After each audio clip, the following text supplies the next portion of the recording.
On what's up, everyone?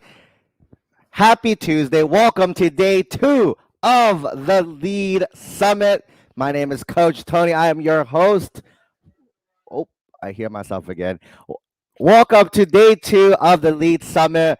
Welcome, welcome. Everyone's here. Feel free. People are rolling in right now. Hello, hello. If you're in, we're streaming on several different platforms today. So feel free to say hi wherever you guys are at. I have like 10 screens in front of me with different chats. trying to see it all as well too. So thank you, thank you, thank you. So hello, hello, everyone. So yesterday was incredible. Yesterday was day one. We had some amazing speakers. We had some awesome one-on-one time with a lot of folks as well too. So super, super pumped. We're gonna get ready for day number two right now. Let me give me 2 seconds. Boom, day two. Cool, cool. So welcome to day number two. My name is Coach Tony. If you haven't met me yet, hello, hello. So real quick, here is the quick schedule for today. So today we're going to talk about 4 main topics. 1, we're going to go over academics, everything you need to know from A to Z of the academic section. 2, we talk about leadership. My buddy Justin, you guys really, really enjoyed Justin from yesterday. So he's coming back encore for a leadership presentation. Definitely leadership is something that all the colleges are looking for, not only for college, but definitely gonna help you in your future life as well. 3, we talk about all things activity section on your application. I'm gonna share some secret ninja tips and tricks for you guys as well. And 4, we're gonna finish off today with financial aid or money today as well too. Right? We probably will also at the end dedicate time at the end of the event, cut the event back a little bit. We had a few speakers scheduled beforehand. For those of you who were here yesterday, we had to push back the date of the event, family issues, health issues as well too. So because of that, no worries, we couldn't have our regular scheduled speakers in the afternoon. They have work, they have stuff. They couldn't call this week off as well too. So the good news is anyone who is registered for this event, we'll go ahead and invite them back for an encore one-off sessions as well too. We'll send you guys all the invitations and they'll come on. We'll do a quick one-on-one chat there. Okay.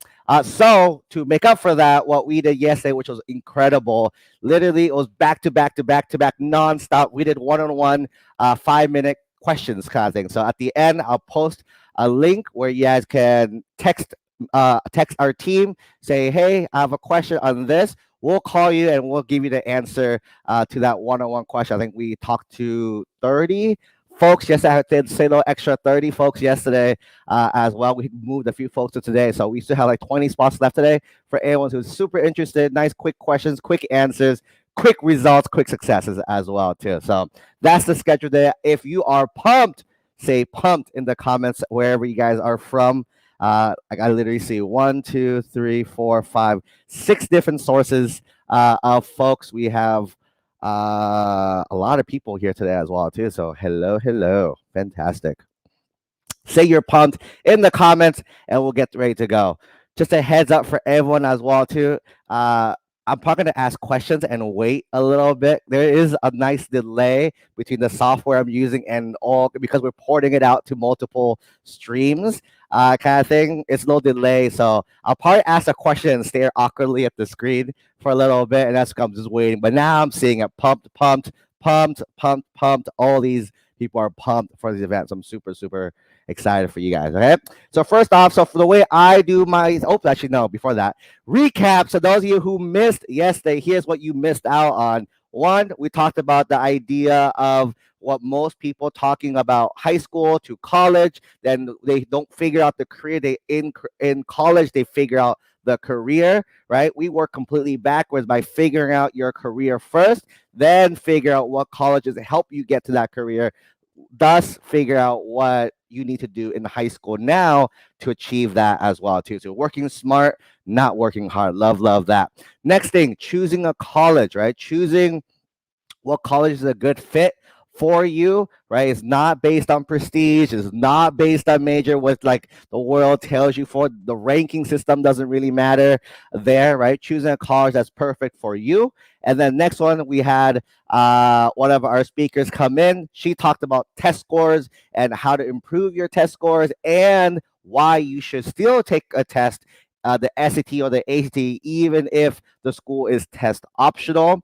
Then we had my buddy Justin come in yesterday. He talked about priorities. He had a really awesome exercise. I did it, helped me get clear on my priorities as well too. He'll be coming back for part 2 And at the end, the importance of college essays. We had another speaker come and talk about the essays, break them down for us as well there. So I'm super, super pumped for everyone here. So let's go ahead and get started. So the way I do mine, you guys see there's nothing, right? I want to make this as interactive and beneficial for everyone here as possible. So do that.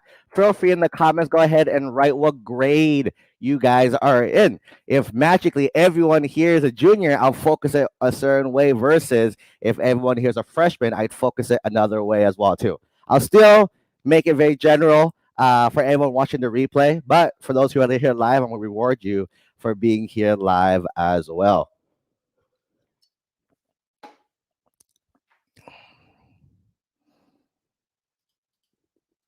All right, rising senior. We have a few seniors. We have a few freshmen. I see we have a few sophomores. We have a few juniors. We have everyone. So there's no one group. We have everyone. So we'll go ahead and go through a general overview of the academic section. So one thing to keep in mind is if you are a senior, not much will really apply to you, or I might talk about the final things for seniors at the very end. But this is for seniors. Keep in mind that hopefully you did this. If not, there's little tips and tricks we can modify. It's still early. It's still summertime. So again, that's why I like doing these events in summertime. Worst comes to worst, you're like, oh, I need to fix something. You have time to fix it still before the school year starts. So that's that. But I would approach this from a realm of a freshman, sophomore perspective, right? Then we'll move to junior, then senior as well too, right? So the biggest thing to keep in mind for the academic section is that they're looking for grades and schedule, right? Your academic section consists of your grades and your schedule of classes that you take, right? Let's start with the grades first, right? So specifically to grades, right? Who thinks that you need straight A's to get into the top schools? Straight A's. Do we need straight A's to get into the top tier schools?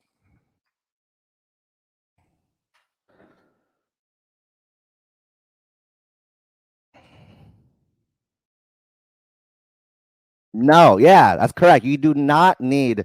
Nope, we noped that answer as well too. We don't need straight A's, right?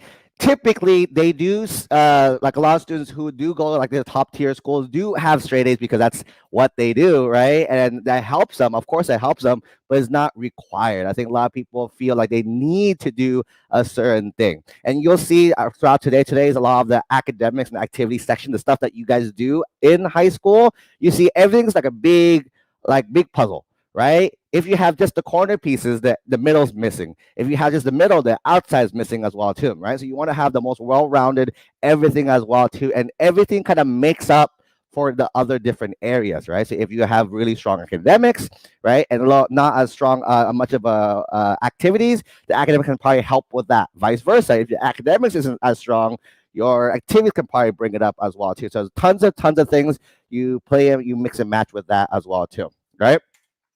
But we know established we don't need straight A's. A's and B's are awesome, right? One C, one D, one F is not going to kill you either, right? Sprinkle of C's, rest is better, right? You can definitely have C's. I've seen students who get into Berkeley with several C's as well too, right? Not saying it's a bad student, right? Plus, grades is just a thing, right? If someone asks you, hey, what grade you get on that whatever, right? And let's say you got a B, right? A B. That doesn't tell too much about what it is. What if, right, that test you didn't study for? So a B is amazing, right? For something you didn't study for, it's something, or vice versa, you study a lot and you only got a B. That means you could do more as well too. So there's tons of different factors. That's why grade is just one metric. It's a static look at yourself, which is why the activities and eventually the essays can help supplement a lot of the stuff that looks kind of off as well too, right? But again, we still want as high of a grade as possible to help with that, right?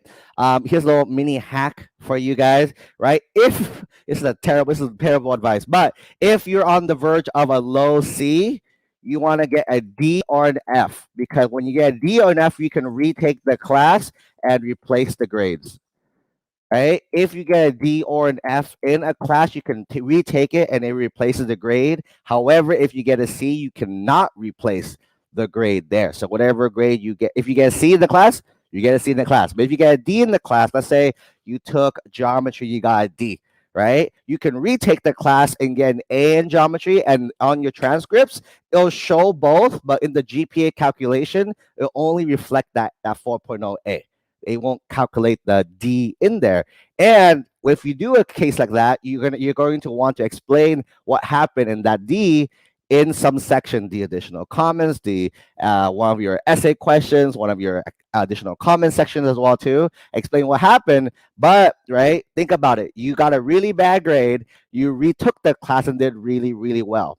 It's the same thing with messing up in life, right? I'm sure nobody's perfect here, right? We've all fell down once or twice, right? But it's not how many times you fall down, it's how many times you get up, right? So you get up, like if say you fall down 3 times, you get up 4 times. You're still good because you're still standing up after every single time. Hey, you got a bad grade for whatever reason. Let's make it up. You stand up and do something incredible over there as well too. So a lot of it will be based on how often you stand up as well too. So if you get a bad grade, you make up with a really awesome grade. That's actually really cool as well too, right? So A's, B's, sprinkle C's, D's, and as well too. So that's like the grades, right? You want to aim here. Oops. Want to aim here as much as possible. A's and B's, as many A's and B's as you can will be the goal here, okay? In terms of grades as well too, there's something called honors credit. Actually, this goes into the next one, but we'll talk about that. Honors credit, right? So with honors credit, your goal also to up your GPA, right? So we'll fast talk about GPA. I think that's a lot more logical thing, right? With GPA, grade point average, right? With your GPA, right? It's a collection of all your grades, right? If you guys don't know how to calculate your GPA, I'll do a quick little example. Calculate GPA, right? So what you want to do is turn your letter grades into numbers, right? Which means A equals 4, B equals 3, C equals 2, D equals 1, F equals 0. This is on a 4.0 scale. So again, with this, there's different types of scales out there, right? Some schools use a 5-point scale. Some schools use a 6-point scale. A lot of IB schools use a 7-point scale. A lot of East Coast schools use a 100-point scale. So it doesn't matter. They're all the same once you average it out, whatever it is, right? But for the sake, majority of students I know use a 4.0 scale. And if you guys can verify with me in the comments, let me know if your school uses a 4.0 scale, meaning the average, the top unweighted GPA you can get is a 4.0 GPA.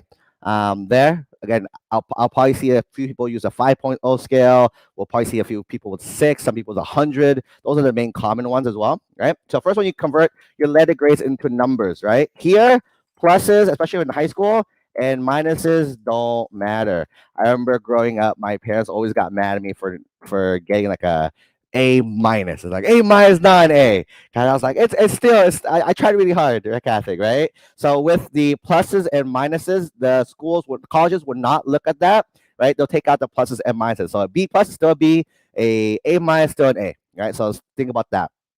So once you average this out, right?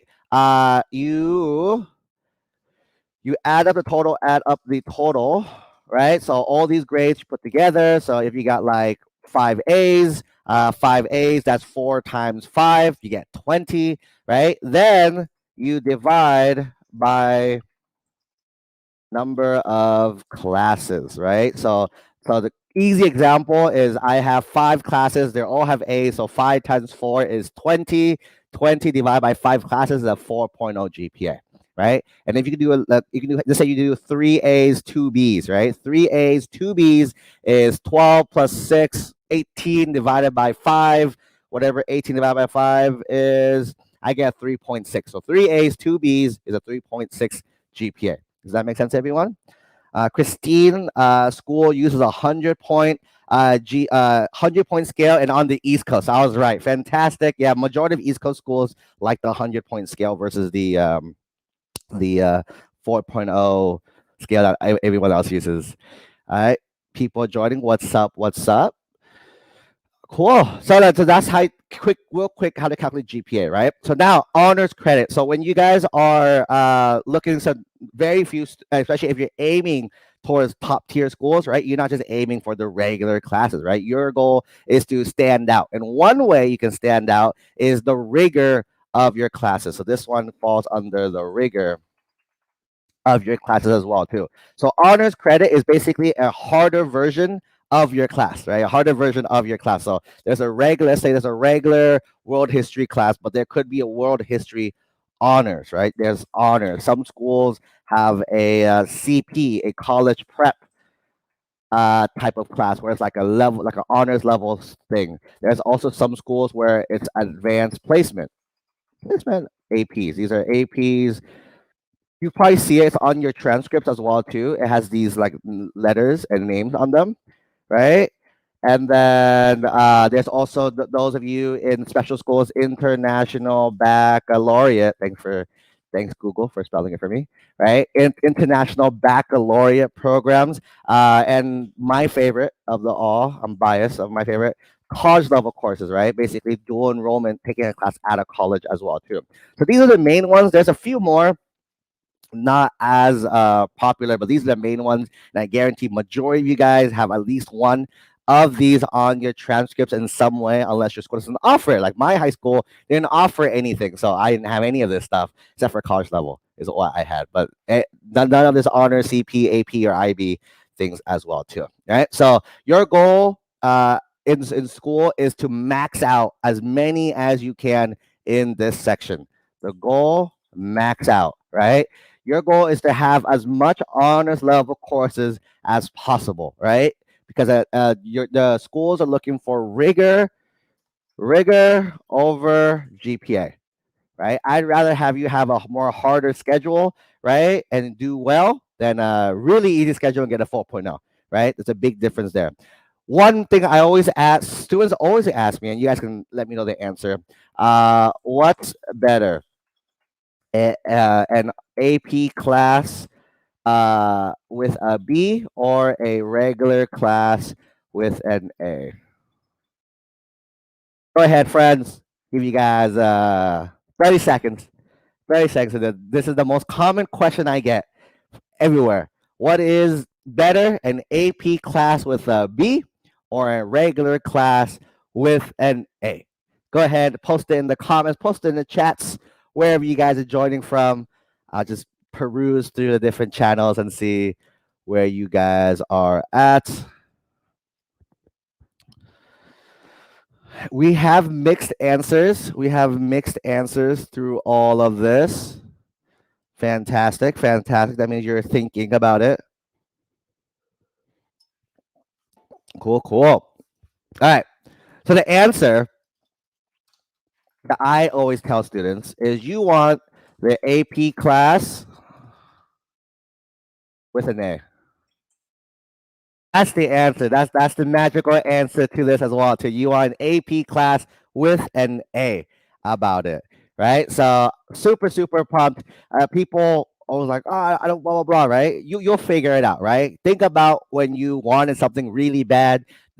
You did weird things to make whatever that thing happen, right? It's all about, again, going back to yesterday's chat. If you missed it, another freebie I did. We're offering free replays throughout the entire event as well too. So once everything is done, we're gonna send it to our videographer. He's gonna cut it down nicely and put it in a package for everyone.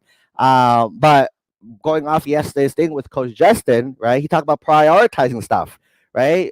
We all have the same amount of time in a day, right? Every one of us has the same amount of time in a day. There's some people who maximize their time and do a lot of things with it, versus there's people who chooses not to maximize their time as well too. So if you are this is like one of those real talks now. If you are complaining like, hey, I don't have time for XYZ, right? I don't have time for X, Y, and Z thing. Evaluate what you are spending your time doing, right? Something I have a lot of my coaching students do. When students told me, hey, I don't have time this week to do anything, I'm like, cool. go ahead and map out your entire week. Like go through the week and let me know what exactly you do. And you find out that they're on social media for several hours. It's like, no, I'm only on social media like 5 minutes a day. I'm like, yeah, how many times, or like 5 minutes, 5, 10 minutes at a time? I'm like, cool. Add that up. How much time is that total per week?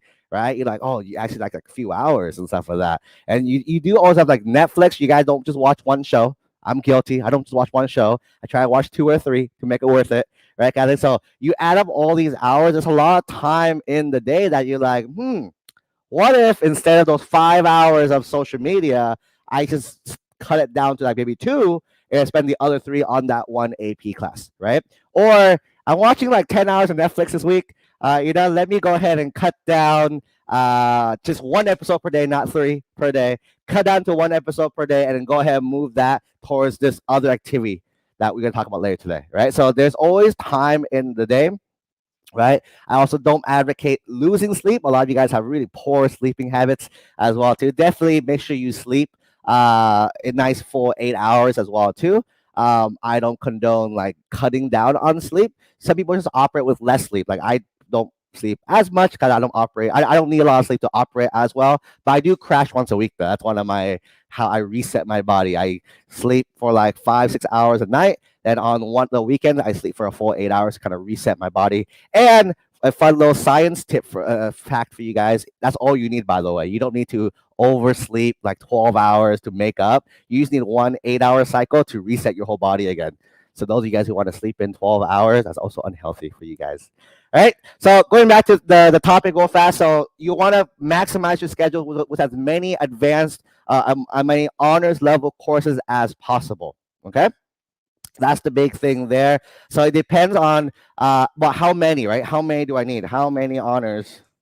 How many honors do I need? Right. So the big thing for this one is you want to do it relative to your high school.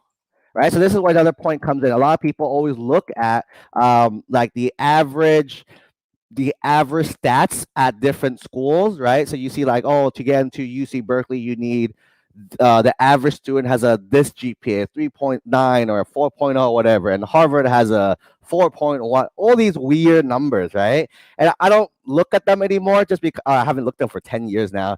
It doesn't matter, right? People like to look at numbers like to feel good or scared. Usually it's to feel scared about this stuff, right? It doesn't affect you at all because right? It's an average, right? Have you guys done like average experiments where you're like, okay, whatever the average is, this is right here in the middle, right? But there's a lot over here, and there's a lot over here as well too, right? This just means this is a common one. Doesn't mean that if the average GPA was a 4.0, for example, there's a bunch of people with like a 4.5, 4.6 at the same time. A bunch of people with a 3.2, 3.3, right?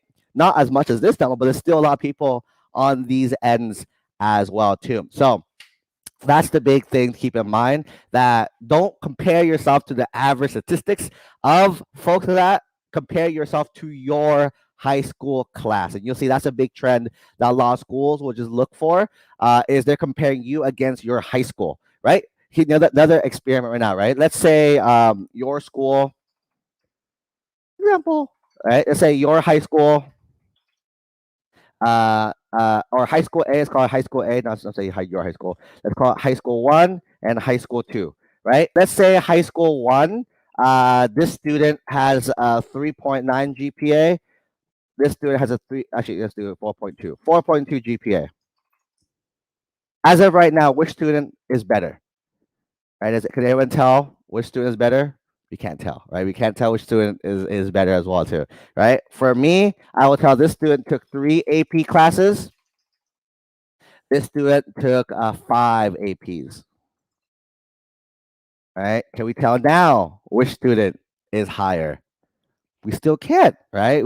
We still can't because, right, relative to their high school, the average student here takes 10 APs. Actually, yeah, the student takes 10. Actually, no, that's a bad example. The average student takes only one AP right here, right? And the school offers 3. Versus this student, the average, let's say, is 10 APs. They offer 20. Okay. So in this example right here, right, relative to the high school itself, this student had a 4.2 GPA, took 3 AP classes, but the average student only takes 1 AP and the school only offers 3. So this student maxed out, took as many AP courses as they could. Did they have the most rigorous schedule at their school? The answer is yes, right? Versus high school number 2 has a 4.2 GPA, 5 APs. However, the average student at this school takes 10, but the school offers 20. So 5 out of 20 or 5 out of 10, did they have the most rigorous schedule relative to their school? Probably not, right? Again, there's other factors that go into play. They might have taken what if they take the 5 hardest APs and all these other things. So tons of that's why when people give me numbers and tell me like, hey, is a 4.2 good enough for this school? I'm like, I have no clue because there's still a lot of different things, right? When students give me this one piece of the puzzle, I can't say yes, I can't say no. You could be yes, right? Or it could be no because there's a bunch of things I'm missing. That's why when students work with me, I look at every single thing on their application. Then I can say, okay, you know what? We got to do this. Or, hey, you're good to go, right? But until you see every single piece of the puzzle, you can't say yes or no to anything, right? So that's why there's a forum, College Confidential. I always laugh reading through those because they're like, chance me, hey, I have this GPA, these activities, kind of thing. But they're leaving out the most important thing, the essays, kind of thing, which plays an even bigger role as well. So it's a lot of different things that people think that like, hey, I need this or that. In actuality, though, there's tons of factors that the admissions readers kind of look through on your end. So your goal is to give them the best package you can, so it makes their life easy to accept you there. Okay. Is anybody good so far? Is anybody falling asleep? The comments went quiet for like a second. So if you guys are still good, give me a thumbs up, virtual thumbs up, or however you signify thumbs up on your respective platforms as well too. Right. So have your honors classes starting schedule. So let's talk about schedules, right? So as a freshman, let's talk about if I was to redo a generic schedule, what would that look like? Okay, let me do that. So insert table. All right. So this would be the 9th grade, 10th grade, 11th grade, 12th grade. I don't know why I had the left side over here. All right. So in terms of classes you need to take, right? So this one, I want to put a little disclaimer first, right? This varies school by school, right?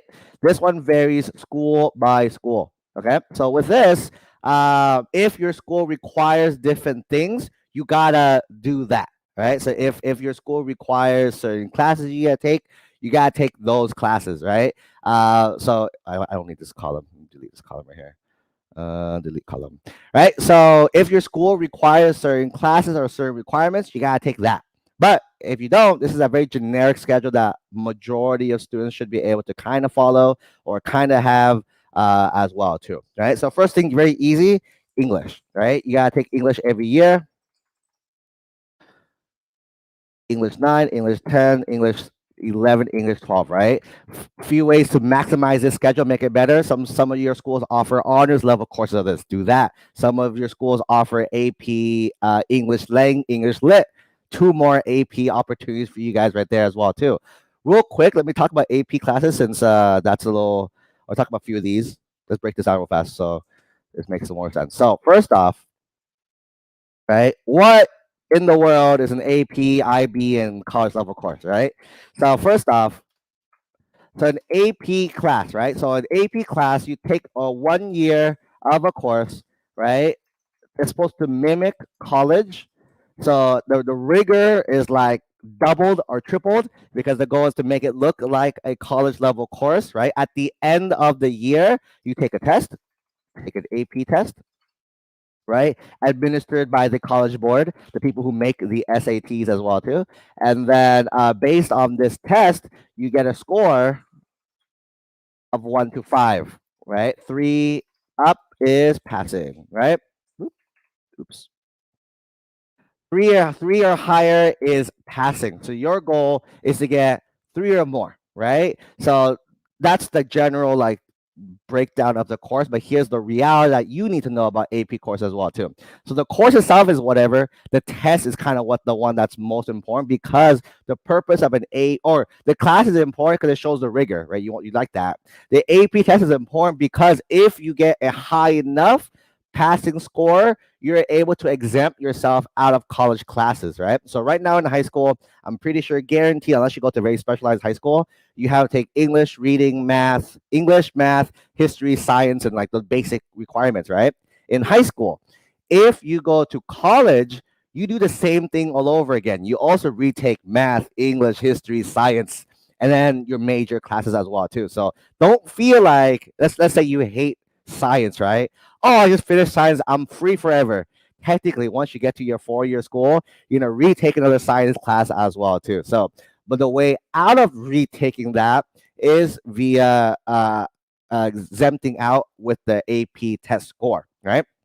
So with the AP test score, a 3 is passing, but not every 3 will get you that AP credit, right? To find out, every school is different. So I can't give you a magical number. The magical number is 5, though. If you get a 5, pretty sure most schools will exempt you. But it's kind of hard to get a 5. So what if you get a 3 or a 4, right? How do you know which ones do get you the credit or not? Just do a quick search for the schools. I will search up the, the college name and do AP scores, right? Or AP, yeah, AP scores, and then they will tell you like, hey, these are the scores and what they mean. So for you to exempt out of US history requirement, you gotta take US AP A push and get a score of 4 or a 5 or kind of thing to get a credit as well too. So that's something for the AP exam, right? For those of you who are doing the IB, it's an international baccalaureate. So if your school does not offer this, don't worry at all, right? You can't even do it if you wanted to. But for those who go to an IB school, you guys know that an IB school, an IB curriculum is, it's basically the international AP is the best way I can explain it for everyone to understand, right? So the whole world, no matter where you go, they have an IB system with an IB course load versus students who don't go, and but America, they use an AP exam, which makes them special, but everyone else uses an IB. So IB is internationally recognized, AP is recognized in the United States, right? So under this, right, same thing. If you are in an IB school, so there's not a lot of them out there. So if you are going to an IB school, you're one of the rare ones. Make sure you go for your IB diploma, right? The IB diploma is a set of classes that you have to take. Just ask your counselor; they'll tell you, okay, cool, you gotta take these classes. There's a series of standard level and high level courses that you take, and then once you pass it, you get your IB diploma. You want to get that diploma. A lot of students who go to IB schools don't end up getting it. It's not like a guaranteed thing by going to an IB school. You have to actually take the classes, pass the classes with certain marks as well too. They are out of the score of 7, so 1 out of 7. So 7 is like the perfect score, 1's not so good kind of thing. So go for the IB diploma if you go to an IB school, right? That's like the little cheat code there.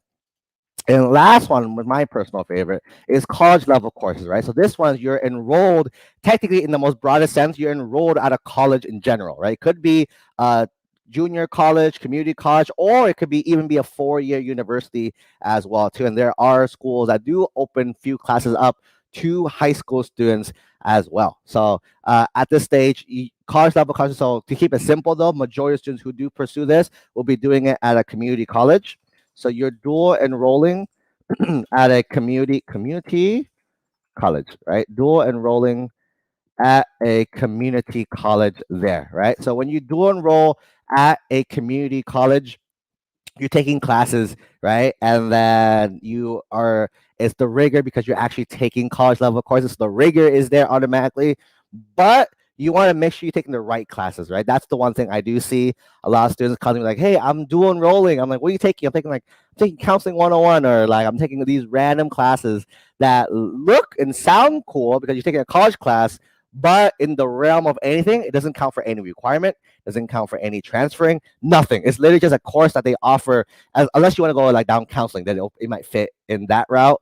But if you don't want to go down in counseling, there's no real benefit of doing that. So if you do dual enroll, you got to make sure you dual enroll in the correct classes as well too. And how do you know which classes are good or not, right? So look at the community college to your 4-year school.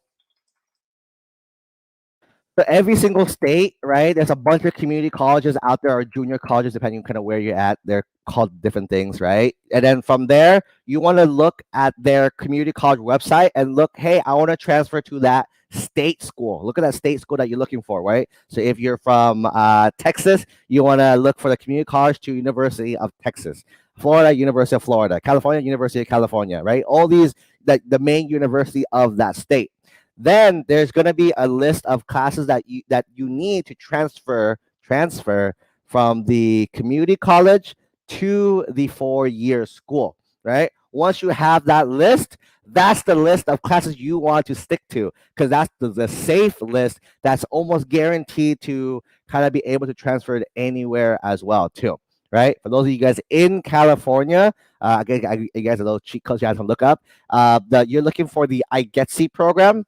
California, looking for the IGETC program. It's the Intersegmental General Education Transfer Curriculum as well. And you can search it up by going to assist.org, the website that helps you track which classes counts for which things as well too, right? So that's that. Every state has their own version of that. So just look up the schools, look up the community college and transfer to the state school, and it'll give you a list of classes you got to take. And typically, it's sectioned off by categories, right? So the first section is English, right? So like, for example, the IGETC group 1 is English classes. They list like a few classes you need to take. I think 2 classes required for UC schools, 3 classes for Cal States, right? Those classes can't, and the reason why I like the college level courses, they double dip, right? So by taking a college level course, you get credit for the college, means guaranteed college credits going back to AP, and it double dips as your high school requirement. So technically, you can replace your high school schedule with a pretty much full college course load if you can, right? So there are schools out there designated to help students do stuff like that. They're called early colleges or middle colleges, where their whole school system is based on you enrolling at a community college majority of the time, kind of thing as well too. So that's that. And the benefits though is that a college class is only one semester or 1 quarter, right? Meaning it's only 10 to 16 weeks only, right? It's only 10 to 16 weeks only. And then during this time, right, it's equal to a full year. 1 semester at a community college is typically equal to 1 year at a high school level course, right? So if you guys take a community college course, it's the same as taking a 1-year course at high school. So if you think about it, right, you're going to cut your time in half as well too. So instead of taking 6-year-long classes, technically you can take 3 semester classes each semester and be done as well too, and achieve the same results and achieve the rigor as well too. So that's the big thing I love about college level courses. Okay, so moving now to back to our schedule. So every single year you probably typically need English, so do that. Variations, do honors level, CP level. There's AP English Lang, AP English Lit. There's an IB version of the class. You can take a community college English class as well too. That can definitely help you there, right? Next thing is math, right? So math as well too. With this, you want to go as far as you can. So little tip, I'm gonna put a little tip right here, right? Math level based on career goals, right? So this one is pretty dependent on where you want to go in the future. What I mean by that is if you just want to do normal career that doesn't involve a lot of math, right? You can probably do a schedule like Algebra 1, I should do 2 tabs. Algebra 1, geometry, Algebra 2, and like stats, right? As well too. Boom, boom, boom. There you go. Or stats, right? Or you can move up to like math analysis. or pre-calculus or whatever it is as well. It's not as intense. It's not as required to do crazy levels of math, right? However, if you are intending to go down the sciences or the engineering route, you should finish at Calculus 2, or they call it BC, right? For you, a lot of high school students, BC.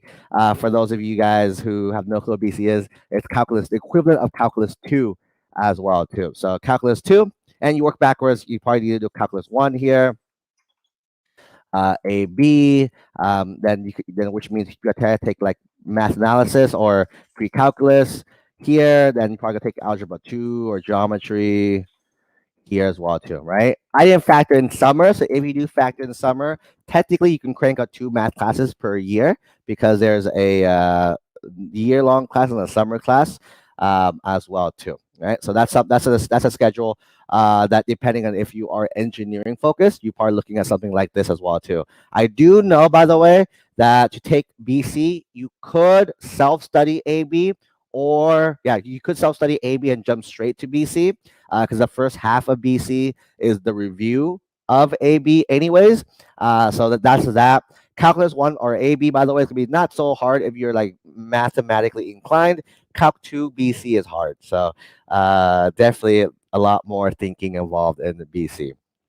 Right, so that's a sample schedule there. In terms of sciences, right? In terms of sciences, typically I see bio, chem, physics, right, in some order there as well too. If you don't like stuff like this, feel free to replace it with like human anatomy or physiology, earth science, whatever things that you're again. It has to match the requirements of your high school and match the requirements of what the school you want to go to as well too. So make sure you look your high school schedule, the high school requirements, and check what the school requires as well too. Right. So this is a very general one. I'm trying to hit every school that I know of with all their requirements. So hopefully this is good. Again, it's very dependent as well. Right.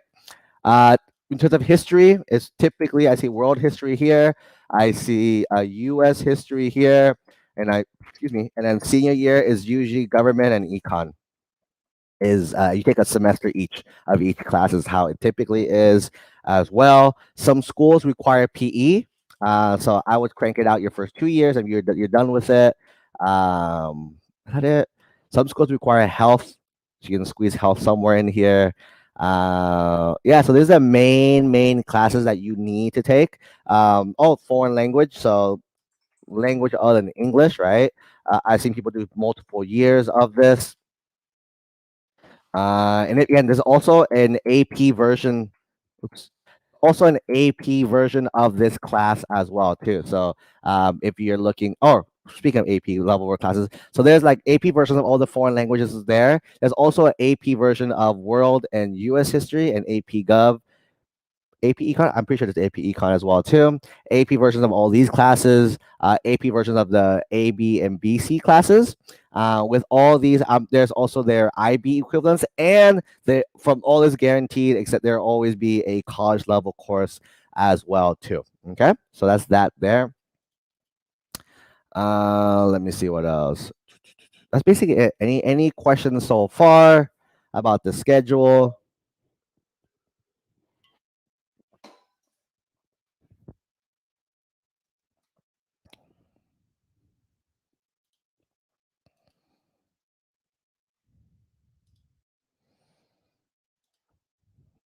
Alrighty. No questions yet. Fantastic. Cool. I'm seeing thumbs ups. Everybody's good to go.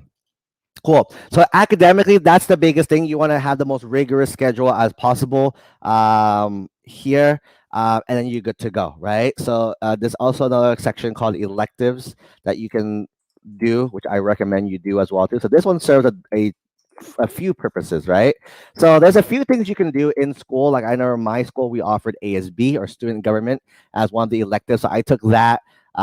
There's like yearbook and there's a few other like elective classes you can take as well too, right? And you think of it also another way, right? So not only is it a class, it also lets you double dip into the activity section as well too, right? Schools want to see, hey, outside of school, outside of these classes,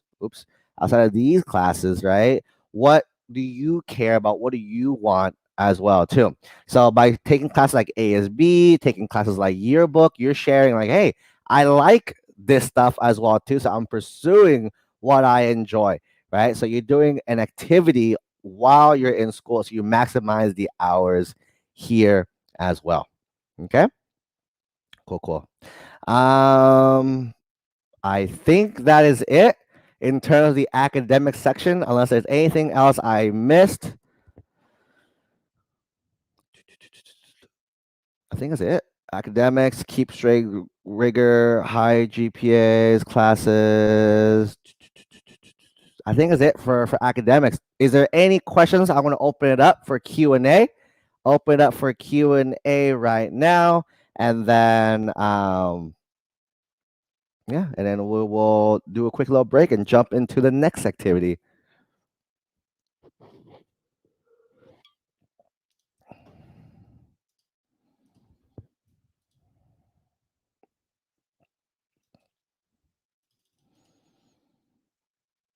There is a question. It's about. I'm trying to reword the questions. That sounds weird. So I'm assuming they're asking about should I take AP classes or dual enrollment? If I'm understanding the question correctly, let me know. If not, I can definitely fix that. But they're both the same, right? They're both weighed the same in the eyes of admission. They're both honors level courses. They both could exempt you out of college classes as well too. If you ask me from my opinion, I would, when you can, try to get the college level courses, right? It's half the time, guaranteed credit, versus an AP is twice the time, not guaranteed credit. That's how I think of it. However, I do acknowledge though that not everyone can take these classes, not every counselor, because for you to take a college level course, your high school counselor and principal needs to sign off on it, right? And not everyone will sign off on it. So that's why when you might be get stuck there. However, if you can, definitely highly encourage the college level courses. But AP is not bad at all. It's another way for you to stand out in the mix there. Cool, cool.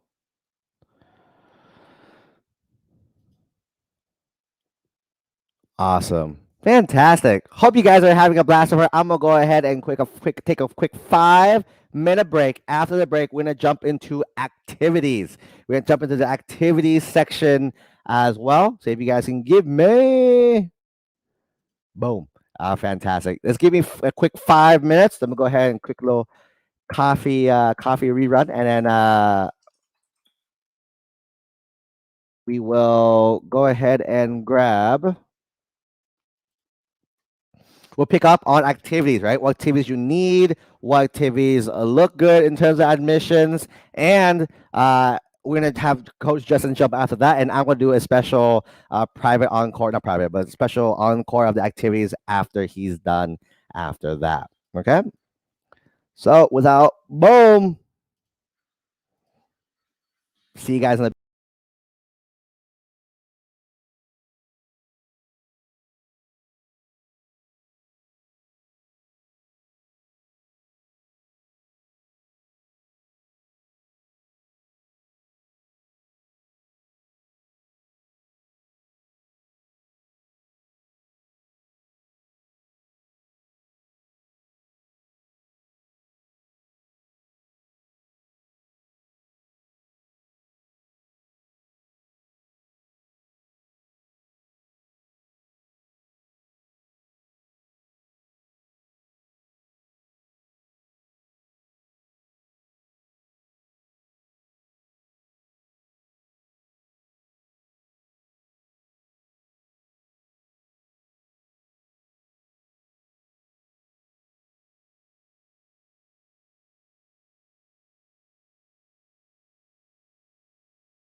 Can we hear me now? What's up? I am back.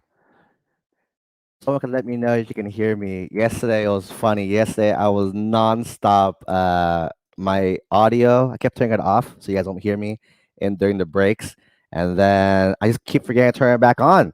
So by the time I've talked like 5, 10 minutes, like Coach Tony, your audio's off, and I was like, oh man, super cool. Okay, people are saying audio's good. Audio's good. Fantastic. Cool. Cool. All right. Jumping into the next section today, we're going to talk about the activities section for you guys. So you guys know for your college applications, half of it was the academics. The other half they're looking for is the activities section. So let's go ahead and boom, share you guys as well too. You guys can check this out. So the activity section, the easiest way to explain this section is everything outside of your grades, your academics, and sleep. Right? So everything outside your academics and sleep will be your activities section, right? So with the activity section, think of it as anything outside of school. So not anything that's non-school related or nothing that's not sleeping. So everything else technically could be it. So here's the first example of it is like clubs, right? School clubs is an easy example, right? So, an example of a school club you can do is like, like I mentioned earlier, ASB. There's like Key Club. There's like, game. My school had a gamers club, right? So tons of clubs you can mention here. It can go on and on and on as well too. Basically, things that you do probably during lunchtime at your school, or during the lunchtime, or probably during after school as well too. I know a yearbook can count under this as well too. A yearbook, that's a pretty popular one. Yearbook, right, and all these other clubs as well too, right? So that's the first thing, school clubs, right? Another thing you can do or like sports that are big extracurriculars, pretty common ones as well too, right? If you play a sport, right, you can do a lot of this stuff. So for example, if you play basketball, baseball, basically all the Olympic stuff that you see that high schools offer, you can do that as well too, right? So that's one of the big things, the sports sections there, right? Another area is like, let's say anything academic related, right? Academic related meaning there are some things that are like competition based. So actually, let's do competition based to make it a little easier. Competition based, right? Example would be like an academic decathlon, right? Where you compete in several things. There's math competitions where you compete in certain things, decathlon, where you compete in certain things as well too, right? That's something that's outside of school. You can do that as well too. Going back, there's things outside of school activities, right? For example, there's things that you do that's outside, not in school. For example, Boy Scout or Scouts in general, Boy Scouts, Girl Scouts. I was part of a Explorer program. That's cool for those of you guys who are interested in law enforcement or want to do stuff like that. Super awesome thing, program to do. They give, not give, but you have the opportunity to do a ridiculous amount of community service hours through that program, and other programs outside, right? ETC. Speaking of that, there's volunteering and community service. Community service, right? Volunteer and community service based programs. Examples of that are Key Club, right? There's Rotaract for schools, Rotaract Club for schools who have that, or any other volunteering things that you do, right? Etc. Here. Another thing I'm thinking about is sorry, I had a brain fart. Had a good thought. Those guys who work, right? Who here has to work? I had to work super early as well too. So work, paid and unpaid, and that's a little quick first like fun thing to chat about real quick, right? So in terms of the unpaid positions, right? How many of you guys, and you guys can say yes or no, how many of you guys have to like take care of your family, right? Take care of your little siblings, take care of your grandparents, take care of your aunts and uncles, right? It feels like work. It feels like you're cleaning after them, you're taking care of them, all this stuff. But you're not gonna get paid. You get paid by having a roof over your head, is what it is for me, right? So that's unpaid work. You can actually put that because that's how you spent your time, right? You spent your time doing this stuff here, right? Um, yeah. Something I still have a thought, right? Volunteer community service, right? Some people do nonprofits, right? Amber, I had a funny thought right now. Last past week, I was talking to one of my one of my coaching teams, like coaching families, and they're like, "You told me," because I put a TikTok out. Where I was like, "Nonprofits are no good," and that went viral, 500,000 views, kind of thing. And then I was like, "Hee hee hee," right? But what I meant by that is nonprofits itself is really incredible if you do it right. Meaning, right? You don't just say you give something as I'm doing nonprofit, right? Some people have to go to get a nonprofit created. You have to create a corporation, a 501, then apply for a nonprofit status of the C3. That costs time, costs tons, not tons, but like costs money, a few $100s to make that happen, right? If someone went through all that work and still made stuff happen, like legit nonprofit, that's incredible in the admissions game. But right, the one thing about nonprofits is because it's a nonprofit, everything is documented, everything's online, right? Meaning I should be able to look up your nonprofit and see your exemption status, see how much money you raise, and this and that. That's the nonprofits. Everything is like for public knowledge, right? Some people don't. I can't even find anything about them. So they say, "Hey, I started this nonprofit doing this." I'm like, "What's it called?" I look it up. It's nowhere to be seen, kind of thing. I look up the 501c3 number, nowhere to be seen as well too. So with nonprofits, right? If you do it correctly, right, they are incredible. It's those who don't do it correctly, not incredible there as well too. Okay, so these are activities, right? These are a bunch of them, right? But the thing I do want to chat about and key things though. So no matter what activity, there is no one, two, three perfect activities, right? So a lot of, one more thing. Another thing is programs, like summer programs as well too, right? So I know like Stanford has one, USC has one, Harvard has one. The summer programs they offer and internships, right? Paid and unpaid ones as well too, classified activities. But going back, there's no perfect formula for what you need, right? Because if there was, I tell you all to, hey, make sure you guys do this, this, and this, right? But there's not, right? So how do we know what things we do want to pursue or not, right? Because there's a lot of options, right? So the first thing I have students do is find what you like, right? Find out what you like, right? So everyone is different because you guys all like different things, right? A lot of our interests might be aligned at the same time, might be very different as well too. Like for example, I love pro wrestling. Right? I watched it as a kid with my grandma. Still watch it to this day. WWE and all these new companies has evolved from there as well too. I love it. Huge fan.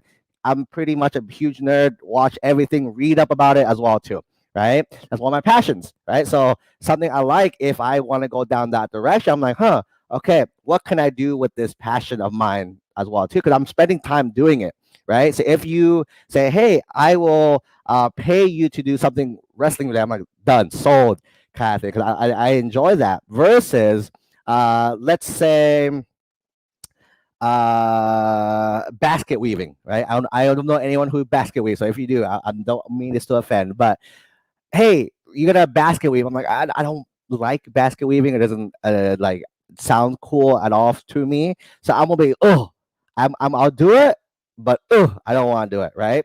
Think about the attitudes of each. Right? If someone say, hey, do something you enjoy, and I'm gonna give you something good at the end of it, or over here, do something you hate, I'll still give you something good at the end of it. Right?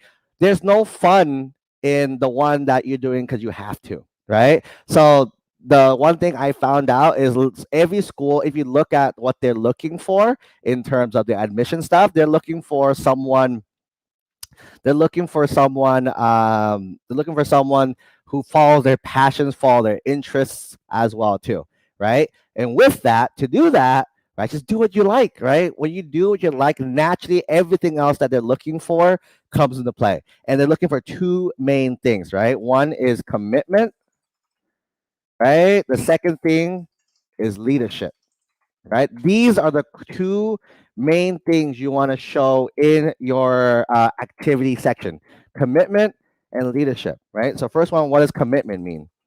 Commitment, right? So, with commitment, it means, hey, how long are you sticking by something, right? How long are you commitment as well too. Commitment to stay with something for a very long time, right? So the general rule I have with a lot of students is like ninth grade is the year you try every single thing in the moon, right? If you kind of like it or kind of sounds cool, do that thing, right? And then once you are is whatever, then don't do that thing, right? But if you but freshman year, the goal is to try every single thing out. So ninth grade, try everything, right? 10th grade, you start narrowing it down, right? 10th grade, you're like, you know what? I don't like these half. I like this half right there. So you want to cut it down here, right? By the end of this year, though, you should be like, you know what? There's a few things I really, really enjoy, right? And you do those few things. And then by 12th grade, right? Those few things shine, I think, because you're spending so much time and effort on that already. Okay, so that's the big thing there, right? That's the first one, commitment, right? So though a lot of things you join here won't make it all the way down here, but a lot of things you join in 10th grade will make it all the way down here. And if it doesn't, that's fine as well too, because there'll be a few things that will make it all the way because you enjoyed it, but there's a few things that won't because you dropped it. As long as you explain it as well too, which we'll talk about later on of like how to explain all this stuff, that's important as well. Okay, so that's the first one. Commitment. How long are you sticking by something? Here's a pro hack as well. This is a little too late for a lot of you guys, but if anyone here is like has a little brother, a little sister as well too, or someone a lot younger, right? Starting something earlier and carrying it on counts. Meaning, right, if you start something in middle school, right, like you say, I started playing baseball in middle school in sixth grade, and you kept playing baseball every single year, right? You could technically say, hey, I did 7 years of baseball or basketball, whatever sport I said, right? 7 years of that because you started at sixth grade and you just carried it on, right? Another one, the easy one is like the scouts, right? Boy Scouts, Girl Scouts. Like typically, the students start very young, like 5 years old, right? And those of you who stuck with it and keep going to everything, you go from 5 years old all the way to you when you graduate, which is like 17, 18. That's 12, 13 years of an activity. How much more committed can you be to something than being with something that long? Right. So you typically see in a lot of those activities or like in sports where you start a sport and you stay with the team forever or you move up in that sport as well. That's super, super awesome. That's why I encourage, if you have a little one, a younger one, get them interested in different activities that they can just enjoy so they can carry it on all the way as well too, right? However, you cannot use this if you are like saying, hey, I played piano as a kid and then when I was 10 I stopped because I hate it, and then it's gonna look good for college admissions, now I'm gonna start again in ninth grade year and say I did like 10 years, right? You can't say that either. It has to be continued as well too. Hypothetically, can you? Of course you can, right? Admissions, one thing you'll learn about admissions is that no one's gonna, it's statistically improbable that you're gonna get fact checked, right? So schools do have a department where they fact check a certain percentage of applications. However, that number is very, very small, right? It's very, very small to the point of like you're statistically not gonna be the one that gets that as well too. And if you are very, very unlucky or very, very lucky, depending how you see it and think about it. But with that, it has to be something sustained as well too. So if you could lie, right, you could say, hey, I did 10 years of piano. Who's going to verify it? No one, statistically, no one's going to verify that. So you can write it, but there's an integrity factor to that? Are you telling the full truth when it comes to the missions. And there's no point starting a lie to the next stage of your life as well too. It's nice to carry with you for sure. Okay, so that's the first one, commitment, right? Second thing you want to show is leadership, right? Leadership, there's two forms, right? There's the formal leadership and informal leadership as well too. So formal leadership is what most people think about, right? So getting positions of formal is like secretary, vice president, president, founder. Yeah, a lot of these things, right? These are like formal positions. However, informal positions also count and are weighed pretty heavily as well too. So informal positions is like, think about a time when you did something where you weren't the official like person with the title, but you still helped lead a group or helped lead an activity in some form as well too, right? By leading something, you are technically a leader, right? So informal things, right? So think about like events that you stepped up, you led people or things, right? Whatever you are leading stuff, you're a leader in general. So you want to talk about those experiences of you leading, right? That's going to play a huge, huge role when it comes to leadership as well, too. People only think of like the official titles, which is cool, right? But what else is also cool is making sure that you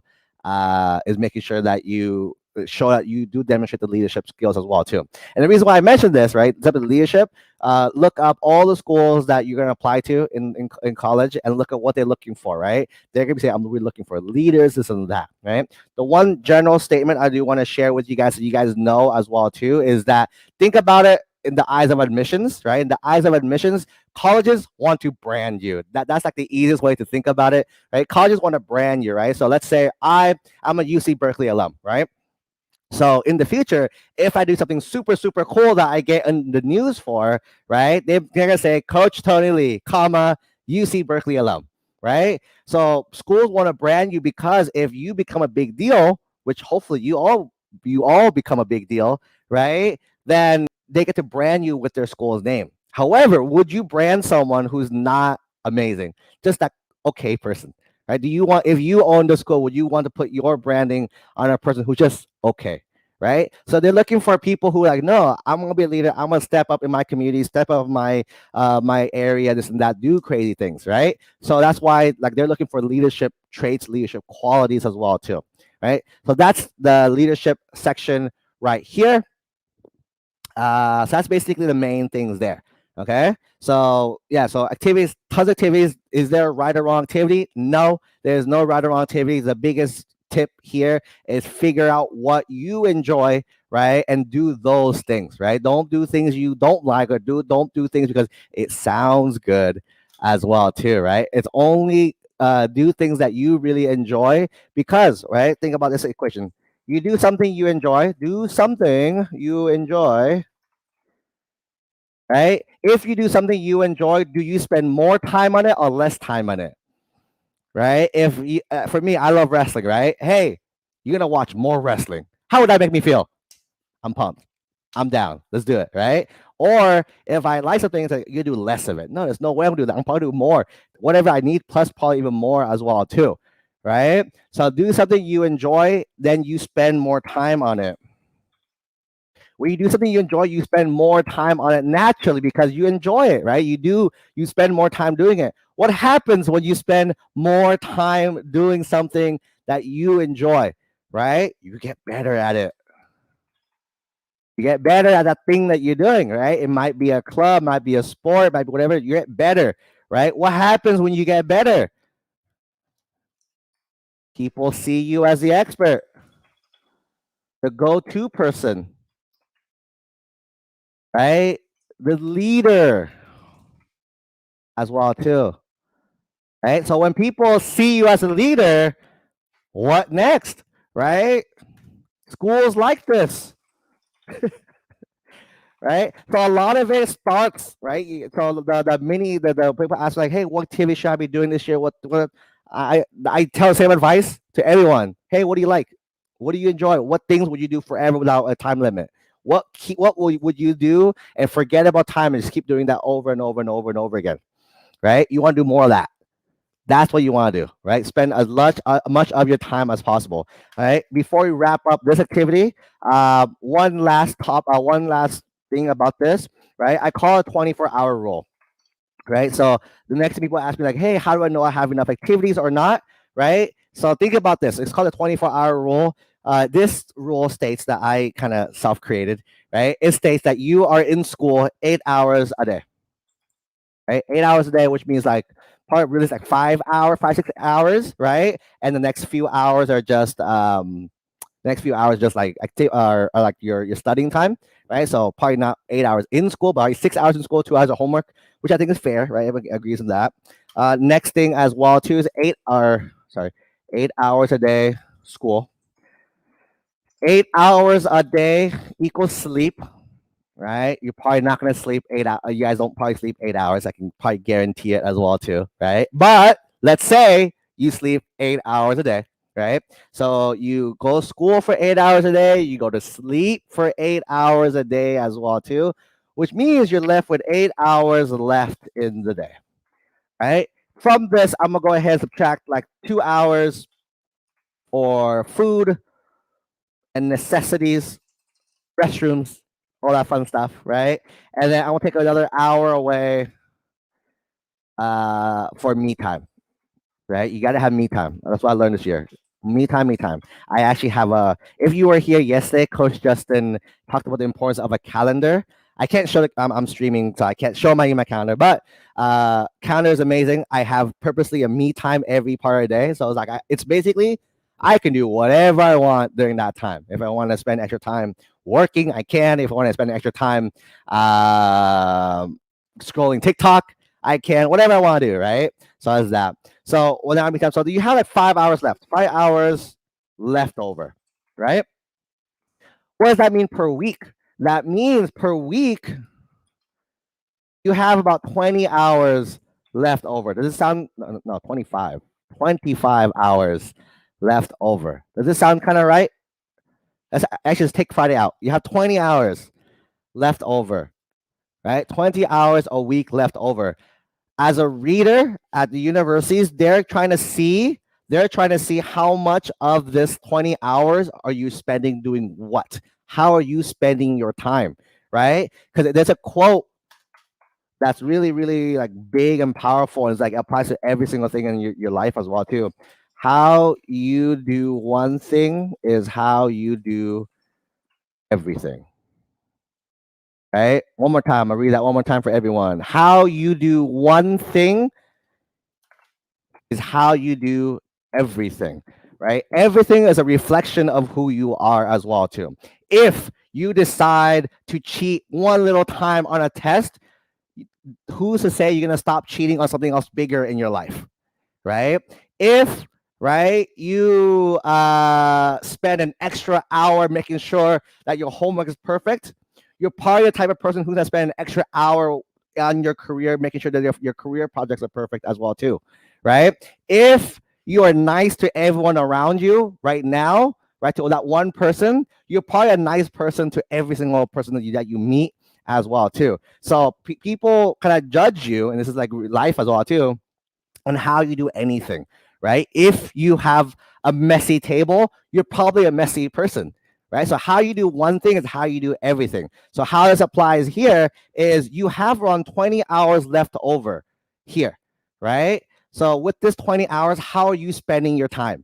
If you're spending this time just watching Netflix, if you're spending this time just hanging out with friends, you're probably going to do the same once you get to that school, that university as well too. Right? And think about it in the eyes. If you were, and I always throw it back to the students, I'm like, hey, let's flip the script. You are the university. It's a university of your name, right? It's a university of Coach Tony, right? Do I want students who spend their time watching Netflix and hanging out with friends all the time, doing nothing else, just doing those two things, right? Probably not, right? Even if they have amazing grades, is that a type of person? Because once they get to my institution, my campus, right? I want them to be a leader, right? Think of that's the eyes of law university. You have to put yourself in my whole thing is working backwards, right? See how the result is and just give them what they want, right? So if the university wants someone who's incredible, who's amazing, right? Make sure you do that. But at the same time, don't feel like you're forced to do that. That's why I say do things you enjoy, because naturally you get all the side effects of all the good things that they want as a result of that. I forgot where it is. Here, do something you enjoy, right? And naturally, all the things that they're looking for comes up as well too, right? So 20 hours a week, how are you spending your 20 hours? So in students like, hey, I play sports. I'm like, how much you play sports? 5 hours a week. I'm like, cool. Is that it? He's like, that's it. I'm like, what do you spend the other 15 hours ish doing? I don't know. Let's map it out, right? And it's not too late to start. If you're I'm sure a few of you guys are like, no, man, I maxed out. I do like 40 hours a week of stuff. I'm like, then you are a rock star, right? I have a student right now. She is a freaking rock star. Her schedule, I don't know how she has time to talk to me. Her schedule is packed, right? On the flip side, a lot of my students are not, which is not a bad thing. The first step is you acknowledge that. You're like, hey, I need to do something about this schedule, right? So first off, go back, watch Coach Justin. He talks about scheduling everything out and prioritizing. What do you care about? What do you prioritize, right? Maybe part of this time is studying, right? A lot of you guys, I know, I had to give you guys a few of you guys, I know yesterday, a hard talk about like, hey, your grades aren't where it should be right now, or hey, your schedule's whack, right? You gotta step up and stuff like that, right? For those of you who I said that to yesterday, you know I care about you. So I was really like straightforward with you guys, right? So the thing is, if you need that extra few hours to study, that's what you spend this time doing as well too. Hey, I'm gonna spend an extra few hours a day, an extra hour a day studying because I need to, because my grades aren't where they're supposed to be at right now, right? So that can be part here. But the thing is, how are you spending that time is the most important section, right? It's not what you do, it's how you spend the time and allocate. It's all down to priorities as well too, right? That doesn't also mean, so on the flip side of that as well too, that doesn't mean just completely ignore your friends, completely ignore all the fun things in life, right? That's the me time. Me time is that whatever time. My me time yesterday was watching an episode of White Collar, as well. For those who watch the show, great show. That was our me time. I had an hour. I was like, whatever from my me time yesterday was 8 to 9 p.m. Whatever I wanted to do, right? Turn off my phone, watch an episode and a half, hour hit. My clock says go to bed. I go to bed, right? So whatever, I follow the calendar so I don't have to think about stuff, right? For you guys, what do you guys prioritize, right? Some weeks, right? I think Coach Justin said yesterday, some weeks you might have a final that week or a test that week, right? A lot of this time will probably be spent studying for that test. But once the test is over, there's not as much studying needed anymore, right? Then you go back to figuring out what you should spend your time doing as well too. Every single high school student has the same amount of time, right? The 4 years from 9th to 12th grade, same amount of time. Some people use it very well. Some people waste it completely, right? And then they question, why can't I get into the schools that so-and-so got into? Right? Or why couldn't I have his life or whatever, right? It's all about the small things, right? It goes back to this line right here. How you do one thing is how you do everything. Reevaluate everything that you're doing right now, right? How do you spend your 20 hours is the question. If it's not good, fix it, right? They're not saying like, oh, it's over. It's over, right? You can definitely just, okay, I acknowledged it. I have time. For seniors, you have time. Acknowledged it. Let me fix it. Blah, blah. Juniors, sophomores, freshmen, we have a random middle school student. What's up, middle school student? Right? Fix it, right? If you care about what it is, that's why we work to end back, right? Even going all the way back to that, right? We talked about career. We didn't even start at career. We actually started with the end goal, right? We talked about what do you want to be known for, or what do you want to do at the very, very, very end, right? So like, do you want to do it for money? Do you want to do it for fame, for freedom, whatever that thing is, right? And you're working backwards. So everything you're doing is working towards that end goal for you, right? If you can't stop working from high school just to college, from college to career, from career to end goal, you never make it, right? Working with the end in mind. I know I'm doing this. For me, I want to help 1 million high school families, right? So for me to do that, I need to do all these steps backwards to make me get there, which means my habits determine how far I go as well to every single day. Okay. With that, I'll open it up a little bit of Q&A, and then we'll do a quick 5-minute break, and then Coach Justin will be here. He is gonna be incredible as well too. Question: is the homework included in the 8 hour for school? I put it that way. These are all, again, these are all average numbers. You could actually make it very accurate for your life. Because does everyone sleep 8 hours a day? Probably not, right? I average like 4 or 5, so I can do like 4 hours here asleep. I shouldn't, but let's say 4 hours here. How many days of school? School is like 6 hours, but let's say I didn't need to spend more time on homework, so I spent like 4 hours of homework, right? So 10 hours a day on school as well too. That's why people say school is a full-time job. It's literally a full-time job as well too, right? And then the rest, how you, so it's not the thing to keep in mind is that it's not the number of hours you have in a day, right? Because you can have a lot of hours in a day. People who have a lot of hours in a day are very unproductive. That was me, right? I used to wake up really early, stay in my office all day till like 11 o'clock at night. I felt like, man, like I'm working harder than every single person I know, kind of thing. Reality is I wasn't. I just doing busy work. Nothing, or I did a lot of stuff, but like the majority of stuff I didn't have a big impact as it is now. Right now, I wake up early, but I sleep early, so I get my sleep, so I'm good as well too.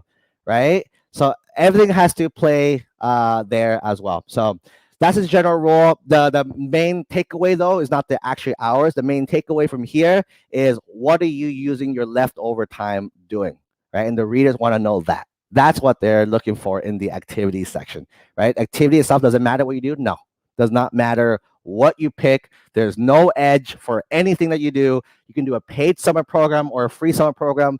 Doesn't affect it, doesn't give you any extra bounty points for doing a paid program versus a free program. The number of hours you do in volunteering doesn't matter as much. It's what you did with that time, how you spent your time. Because if you're busy, it's hard for you to have extra time to volunteer, right? But if you have a lot of free time, why didn't they do more of this? Right? Why didn't they do more of this? Right? But if you can tell your schedule is like packed, and this schedule, by the way, is 20 hours, is not factoring the weekends. Right? There's some superstars who work all weekends as well too. Right? People who did weekend stuff, and this also doesn't count Fridays. Right? So if you are like a trained superstar and work all Fridays, all Saturdays, Sundays, your resume should be packed and stacked of stuff as well too, right? But this is assuming like a generic student who can still probably hang out with their friends on Fridays, still hang out with their friends on the weekends as well too, but still deliver when it counts, right? It's all about showing up when it counts and doing things you need to do. If you need to spend extra hours tutoring, you'd make that happen. If you need an extra hour studying, you make that happen as well too. Remember, how you do one thing is how you do everything. With that, let's cut to a quick five. Actually, let's do a quick 4 minute break. 5 minute timer, so I can get a quick drink of water, and then I will see you. Actually, I'll be here to introduce the one and only Coach Justin, my man. He was incredible. You guys loved him yesterday. You're gonna love him even more today as well too. So, let me go on a quick little break, and I'll see you guys in a few minutes.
All righty. Oh, can anybody hear me? I think my mic's still on. Fantastic. Welcome back, everyone. Hope you had a nice little mini break. I took a nice little walk as well too. I've been standing all day, all yesterday, and all tomorrow, so I gotta walk a little bit, get some exercise in. But welcome, welcome. I am so pumped to introduce our next speaker for you guys. You guys loved him so much from yesterday that we're gonna bring him back today, and he's gonna be so good today that we're gonna bring him back tomorrow. We have the amazing Coach Justin from Youth Leadership Academy. Your mic is muted, sir. What's up, everybody? It's Coach Justin with the Youth Leadership Academy. What I want everybody to do, as you guys know, I love action. I love when you guys take action. Type in the chat, take action. So I know you're with me. Parents, students, whoever you are, East Coast, West Coast, wherever you are, type in take action. And that's how we're going to start today. And I know there's a delay, so I'm just going to see how long the delay is. Also, so I'm also streaming via TikTok today as for this session as well too, and so they're also saying take action. Take action over there. I love it. I'm gonna wait for a couple more on this side to type it in, then we'll get started. So while you guys are typing, take action, that very simple phrase, okay? Today we're going to talk about building your identity. We're going to talk about if nothing else in your life changes, where would you be, and if you're happy with that, and how to break that cycle, how to get to the next level, what resets you need to make to get to that next level. We're also going to talk about your comfort zone. We have so much to discuss today. So again, when I speak, I don't like to just lecture. I like you guys taking action and taking notes and being active as well, because I am a firm believer that it takes action to achieve a high level of success. So right now, I want everybody to take 2 minutes, write down your identity. Who do you believe you are? Where do you see yourself in 5 years, 3 to 5 years? And then type in done in the chat when you're done. So once again, it's what is your current identity? Who do you see yourself as today? Where do you see yourself in the next 3 to 5 years? An example is I consider myself a youth leadership expert. I consider myself someone that loves to change the lives of teenagers. That's my identity. When you mention Justin Latson, you're instantly thinking about changing lives. So type done when you're finished. Otherwise, I'm going to move on in the next 60 seconds. And Coach Tony, do you see people on your end typing done? I do. They also started sharing theirs. A few of them said, I am an 11th grader. They also say like identity of like 11th graders. Someone said, I'm a daughter. That's a cool one. I love it. 12th graders, incoming seniors. We have one middle school student, so we have a 7th grader here as well too. That's perfect. The younger, the better. That's excellent. So, guys, the reason why I talk about identity for today is because identity is the one thing that, well, there's multiple things, but it's one of the main things that really holds us back. Have you guys ever felt like, you know what? I'm going to be the best doctor in the world, but when you say it, you're like, I want to be a little humble. Or if you say, I'm going to be an entrepreneur, and then you have this great business idea, and then you look at the people around you, and you're like holding yourself back. You're preventing yourself from being great because you're afraid of what other people in society will think of you. So this is an identity that can hold you back. Another great example is, let's say I want to lose weight. I want to lose 40 pounds, okay? Man, losing 40 pounds in a month is going to be very, very hard. Instead of thinking about the action steps it takes, I'm thinking about just losing weight. If all you're focusing on is that one identity of I'm this overweight guy, I need to lose weight, I need to get to the next level, in 1 month, the chances of you being successful are very unlikely.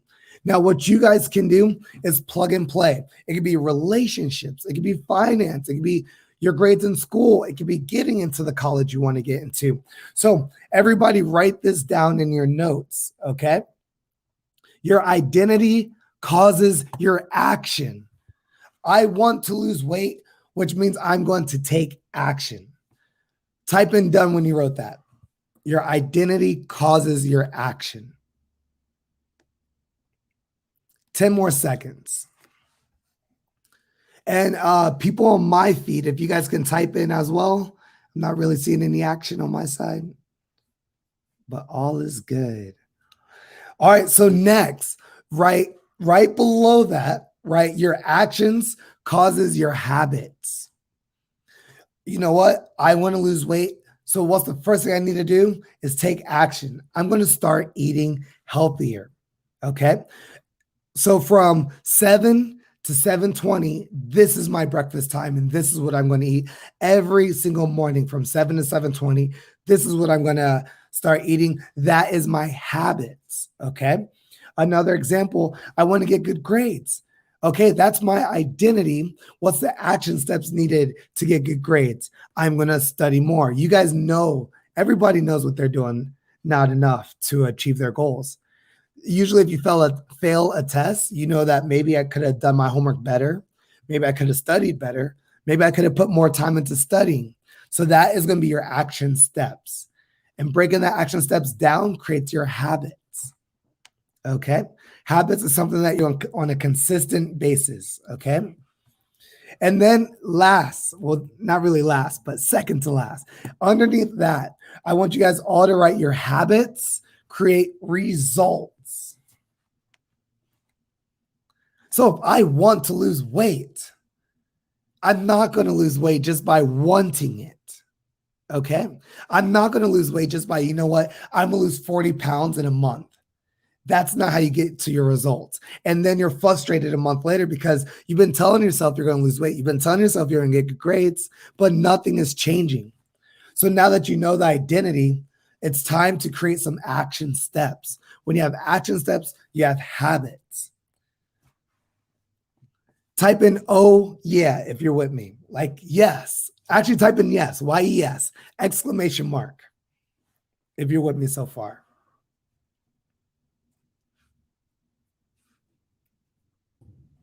Excellent. I love it. We have Andrea saying yes, Mariana saying yes, Laura saying yes, Ellie saying yes as well.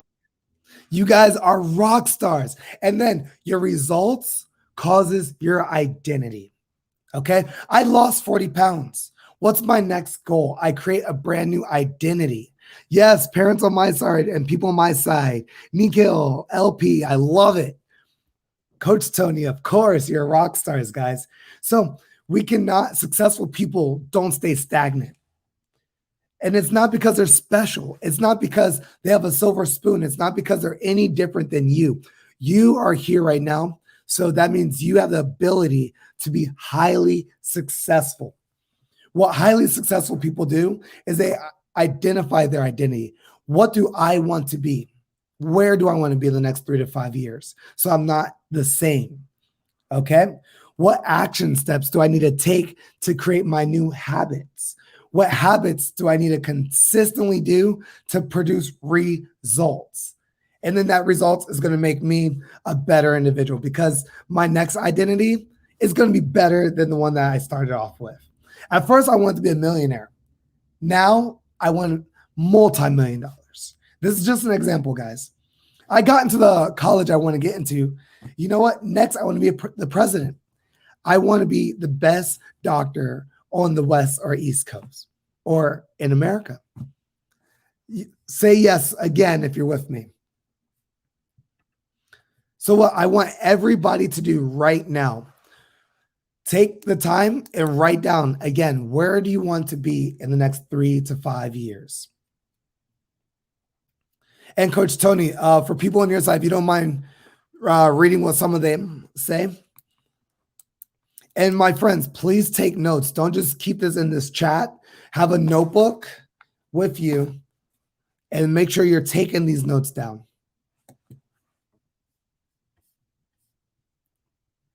Nikhil, again, I love it. I love that you're taking action, buddy. You are going to be successful, my friend. Someone asked, can you say that one more time? What you just asked for? Yes, I'm so sorry. Sometimes I go too fast. It's completely fine. Take 2 minutes, write down your identity where you see yourself in the next 3 to 5 years. So, the next 3 years, some of you guys is doing well in the college that you're going to get into. For others, the next 5 years is, you know what? I achieved the college I want to get into. Now I'm working the career that I want. So, what career? Where do you see yourself? So, for me, my identity in the next 3 to 5 years, I have 2 successful businesses running by itself. I have all the time in the world to spend with my family, and finance is not a problem. The money comes in and my family is happy. My health is extremely well because I run every day. I eat properly. That's my identity. Write your identity. 2 minutes, guys. Type in done when you're finished. I have a few from the other side there. We have one person saying, I'll be at UCLA. Someone else said, I want to make my parents happy. Another one, I want to have a secure job. We're going to talk about that make your parents happy aspect. I love it. Hey, Tony, do you mind, the person that said that, do they mind being active with me if they're okay with that? Let me ask. It is Samantha. Samantha, let me know in the chat. Perfect. Excellent. Some people say done. 20 more seconds, okay? Because you don't want to rush this aspect. Take your time. No, it doesn't matter what other people want you to be. Where do you see yourself in the next 3 to 5 years? Perfect, Samantha. I'm going to use you, okay? So, Samantha, with that being said, what do you want versus what does your parents want? In other words, what do you think will make your parents happy? And I'm a father of 4 kids, by the way, so I can have that parent aspect. But in your mind, what do you think will make your parents happy? And second question, what will make Samantha happy? And Coach Tony, if you can let me know what she says, because I cannot see her side. And guys, this is going to be a learning lesson for everybody, okay? Parents as well. Parents, this is very powerful if you're in this chat. Alrighty. So with Samantha, she sent me a private message. So I think for her parents want her to go basically to a school close to home. She doesn't want to. Is the big one right now. They want her to keep her at home, so in case something happens, like she's there for them. She opposite wants to go far away, wants to like enjoy like the college life. She wants to stay at the school, and her parents want her like stay home and commute. Got it. Got it. So, Coach Tony, you're also an expert in this field as well. I come from a mentor standpoint, so whatever I say is not set in stone. At the end of the day, Samantha, you're going to do what you and your parents believe is best. I'm not saying this is what you need to do. I'm just saying if I were in your shoes, okay? As a parent, I'm like, we can be very tough and stern, but that's because we want our kids to be protected, okay? What we're going to talk about today is other people project their fears on us. They put their identities on us. And what that tends to do is hold us back from achieving the highest level of success. But it's not because they want bad for you. It's not because they want to hold you back. At the end of the day, your parents want to protect you. Okay. So if you want to truly achieve your dreams, which in turn you can give back to your family and always be there for your family, I would highly suggest creating that plan to go to the school you want to go. And not just doing it behind their back. What you could do is list the great schools that may be far, come up with the reasons why. And those reasons can't just be because it's a party school or it's further away from home. It's, you know what? I want to be a doctor. This school is known for the best doctor's program. I'm here on this class, on this seminar, because I want to improve myself. Going to that school is going to help me build my identity. So that's the way I would present that. I would not just go to a school locally just to make mom or dad happy. Because at the end of the day, mom or dad wants to see you succeed. So I believe Coach Tony said he supports that 100%. Tony, I can't hear you. I believe you're muted, brother. Hello. There Better you now? are. Fantastic. Yeah, I had this exact talk with like 3 of my students this past week as well too, and because it's now application season now, and then literally, hey, my parents want me to go here. I want to go here though, and I will be the one, like I'm super happy being the shield for all the students. I'm like, no, let the student do what they want now, because for me, my logic is if not, they're gonna just hate where they're gonna be, and or they might. I'm not saying they will, but they might not like it, and they're gonna point their fingers back at the parents. I'd rather have a student worst case, like I think I tell parents, what's the worst case scenario? They hate it, they don't like it, this and that. What are they gonna do after? They'll come back home to you, kind of thing. So I'm like, let them fail or let them succeed. Either way, you are going to support them because they're gonna help no matter what. It's gonna come back to you in a sense. Also, I feel. Yes. So with that being said, you cannot live your life holding yourself back because staff, friends, or other people don't wish that for you. I say like your top 5, okay? Like your top 5 is always changing. People are going, and I'm not saying your parents are holding you back, but I'm saying that specific situation is going to hold you back from getting to the next level. And when you have that conversation with your mom, Samantha, say, let Coach Tony be the shield. Say, Coach Tony said I could go to that school. Okay. So that way Coach Justin could be the good guy. So guys, with these action steps requires work. It requires being outside of your comfort zone. It requires a lot of things that a lot of average people will not do. Okay. I had this conversation with someone that's 24 years old. Okay. They have every skill to be highly successful in life. But what do? They get to a point where the opportunity door is right in front of them, and then they stop, and then they complain. They thrive. There's literally people out there that thrive on people pitying them, feeling bad for them. And the reason why I bring this up is you're not alone in this. It's so important to have a coach. Tom Brady has a coach. Michael Jordan had a coach. Coach Justin has a coach. Coach Tony has a coach. Every successful person you know has a coach. Elon Musk has a team around him who like help coach him and guide him through his opportunities. So with the reason, again, 2 things that I'm bringing to you guys right now, okay? The average person wants to be pitied. But my schedule, but it's not fair, but I don't have the opportunity. I don't have this, I don't have that. Guys, that's all nonsense. It's not real. Okay. When you see an opportunity, another thing that sometimes we feel like we're not ready. We feel like, you know what, right now is not the good time. That is something that average people do. You guys are all above average because you're here right now. If you see an opportunity, take it.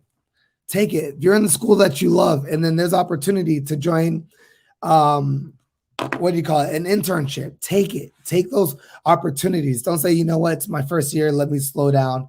Let me think about this. So with that being said, here's your next drill, everybody. You're going to take 2 minutes. If nothing in your life changes right now, if everything stayed the same, where are you going to be in the next 3 to 5 years? Okay.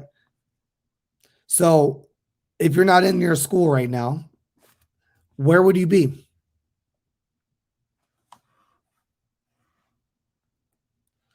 Coach Tony, do they all understand the question on that side?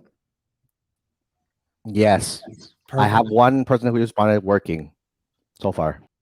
Yeah, but more than just working, guys. Do you get paid enough for a small apartment? Do you get paid enough to feed yourself?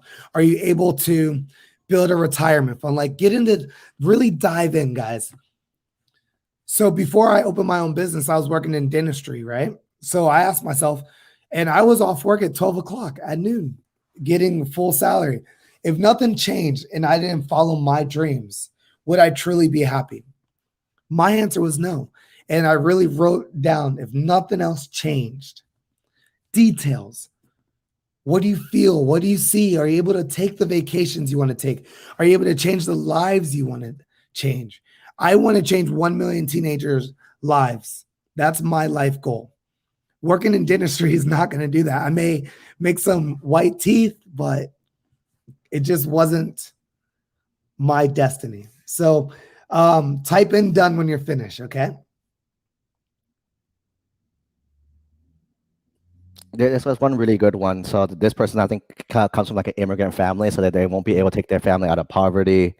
That's what I'm talking about, Coach Tony. That's how you dive in, okay? And Nikhil, you don't have to know about your dreams right now. So if nothing changed, would you still be living with your parents? Okay, in the next 5 years, would you achieve your future goals? So if you had no dreams, because you don't know your dreams yet, so in 5 years, I'm assuming you still won't have any dreams if nothing changes. Is that a happy life for you, Nikhil? Would you be truly happy there, guys? And that's next, guys. Are you satisfied with that?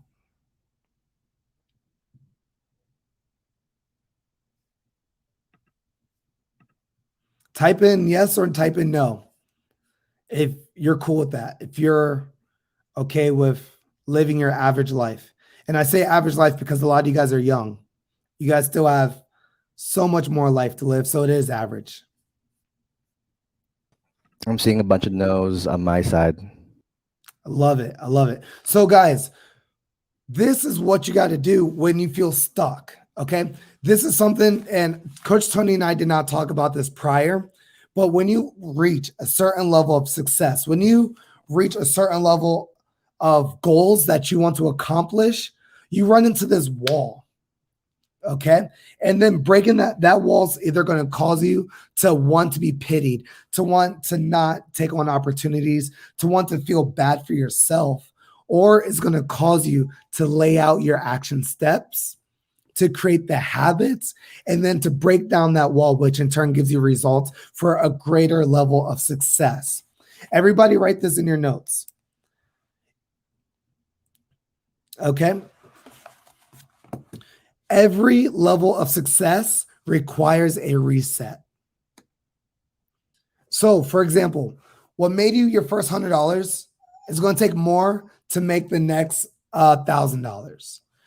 From $1,000 to $10,000, it's a whole different thinking. From 10,000 to 100,000 is different thinking. From that to 1 million is different thinking. So everybody write this one more time. Every level of success requires a reset. And the only reason why I'm using dollar signs is because that's easy to visualize, if that makes sense. Plug and play whatever you want. It doesn't have to be every level of schooling. Okay, I got my high school degree. You know what? Getting your bachelor's degree is going to be a whole different ball game because you don't have teachers telling you complete your homework. It's up to you. It's up to you.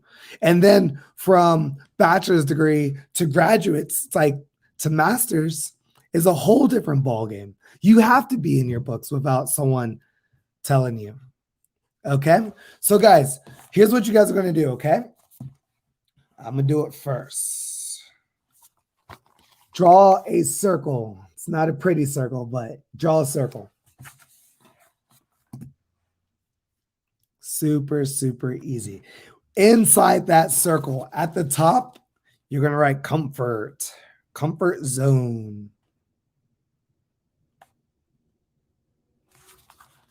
In my weird circle, comfort zone. Sweet. Coach Tony, I love that my words aren't backwards via the computer. That's awesome. All right. So within that circle, my friends, I want you to write down everything that you're skilled at, okay? So what comes easy to me? What comes easy to me is talking to teenagers, talking to parents. That comes talking. So I'm going to write talking. I would not write singing because if you guys asked me to sing to you guys right now, I would definitely not do it. I would hesitate. I'd be nervous. So that's not my comfort zone. Okay. Maybe getting straight A's. Some of you guys I used to think I was not a straight A student in high school. I had to work twice as hard to where I knew some people that just got it, like we're straight A's. So if you're one of those that you just get straight A's without putting in so much effort, right? Getting A's, getting good grades.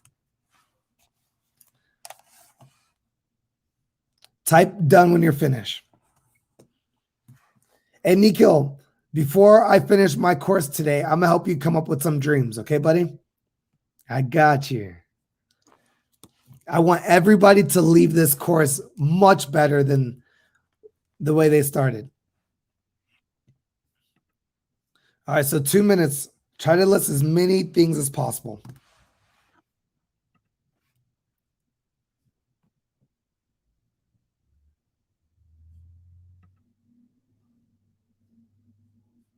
Just type in done when you're finished.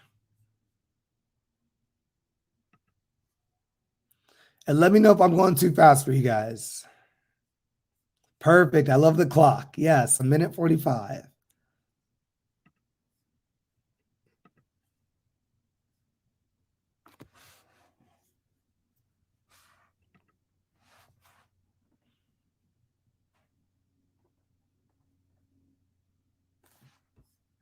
Just type done when you're finished, my friends.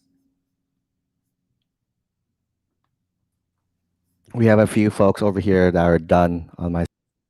I love it. I love it. All right. So underneath the circle, underneath you are going to write, underneath the circle, you're going to write your 3 to 5 year goals that you wrote at the top. Okay. Earlier, you wrote in 3 to 5 years, where do you see yourself? So here underneath the circle, you're going to write those goals. What are your goals to get you to your end result? And that time is still ticking. So don't just write one goal. I would suggest at least 3 to 5. If you're an overachiever, write even more.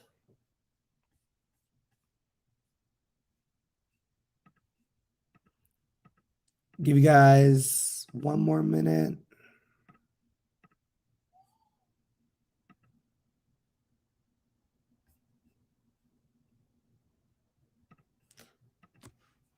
$20 seconds. 20 seconds.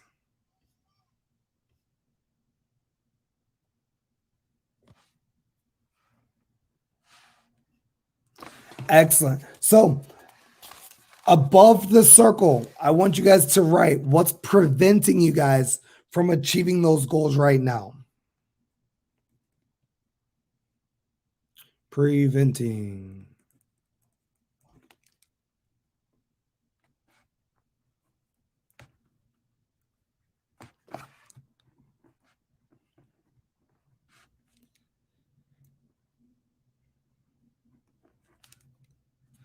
My pen's horrible. So at the top, you're going to write what's preventing you from achieving your goals right now. If I want to be a doctor, why am I not a doctor right now? It's kind of obvious. So write it down. And then when you're done, we're going to pause this for a split second. And instead of looking at yourself, we're going to look at an example. Then we're going to come back to yourself so you can really see what you guys need to work on.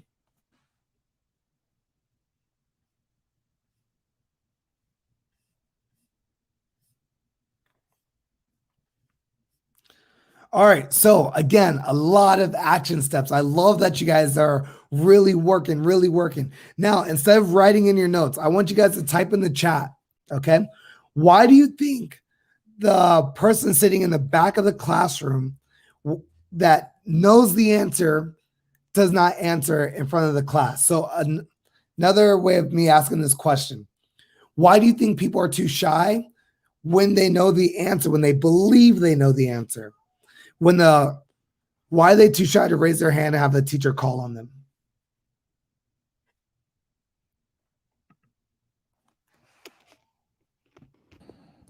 Can you hear me? Awesome. I'm seeing on the other side, they're scared that they think they might be wrong. Is one of them. 2 is that they want to give someone else a shot. So questions, answers. What else, guys? What else do you guys have? Questions, answers, courteous, helping other.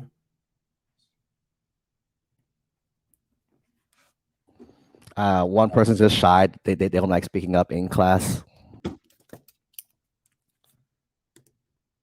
Shy. What else? What else you guys got? I want participation from everybody. Remember, guys, those of you who take action, those of you who participate, you guys are going to be the ones that really succeed at the highest level.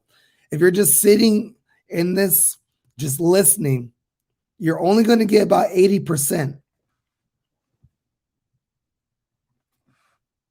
Let's try to get 3 more answers.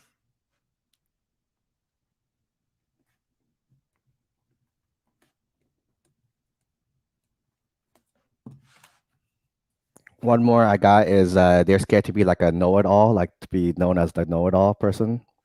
Got it. Got it. All right. Well, with those 4 answers, we're going to really break those down, and then we're going to come back to yourself. Okay. So know it all. Got it. So if we stand up and give our answers coming to the class, can we all agree that if the answer is wrong, we're going to improve because we're going to be corrected. We're going to learn from our mistakes. Okay. Taking chances. Okay. If you're afraid of standing up because you're too shy, then you're never going to jump to opportunities because you're afraid. You're too shy. You're afraid of what may happen. A lot of people do not accomplish their goals because they're afraid of what people will think. What will my family think if I go to the college that I want to go to? See how this all comes together? What if I give others, there's one opportunity for that job that I want. Let me give others a chance of getting that position first. Okay. This all relates. So this is all outside of our comfort zone. Okay. Because if I was comfortable with raising my hand and answering, then that would be inside the comfort zone. That'd be inside the circle.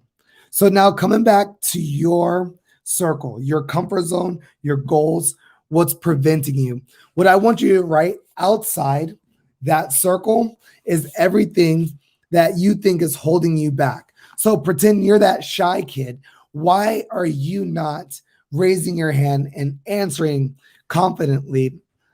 Whether the answer is right, wrong, whether people look at you weird, because we can all agree that you're going to be a better person by taking these chances. So 1.5 minutes, write down everything that you believe is holding you back from achieving your goals, everything that's outside of your comfort zone. So for some people, it could be public speaking. For some people, it could be taking chances. You say what if way too many times. Some people you question, you ask yourself way too many questions instead of taking action.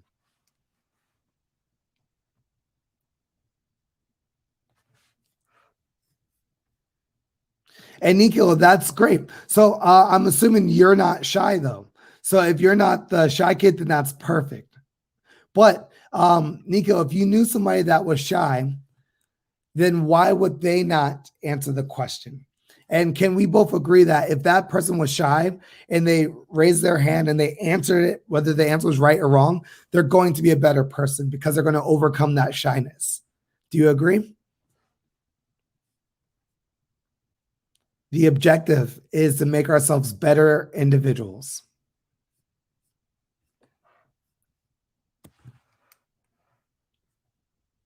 So type done when you're finished. When you wrote everything, and then I want some people to write in the chat. Write in the chat what's outside of your comfort zone. I love it, Nikhil. You just answered the solution. So you agree with me that that shy person will become a better person if he overcomes everything that's outside of his comfort zone, everything that's preventing him from raising his hand and giving the answer. So now, Nikhil, I want you to look at yourself. Outside of that circle, what is preventing you from, whether it's meeting new people? Okay, I'm just throwing things out there. And Coach Tony, on your side, what do you have? Does anybody write in the chat? Yeah, a few people are saying like lack of time to get what they want done. They're spread thin. They're not smart, so they have to study more. I love it. Because, hey, Coach Tony, when you and I go to our meetings, right? All these adults, all these people are like 50 years old saying that they're not smart enough for certain things, right? 100%. Yep. So let me just give you guys a hint that it's an excuse, but we're gonna break down that excuse to see how we can overcome it. So I heard time, not smart. Spread too thin. Do you think spread too thin and time would be the same thing, Coach Tony? I think so. Yeah, I might keep it with time. All right, my friends, I only have 2. Let me get some more. Another one has popped in as not knowing how to ask for help. I love it. Yeah. Key. Not knowing. Nikhil, what do you have, buddy?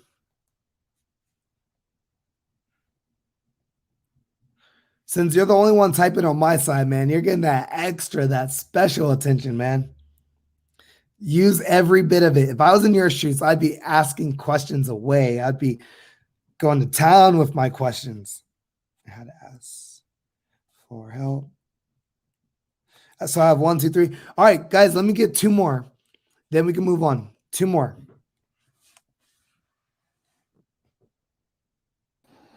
I'm seeing a lot of the same, like, to summarize them all the same, not knowing, lack of knowledge, or not. One person says no mentors in their life.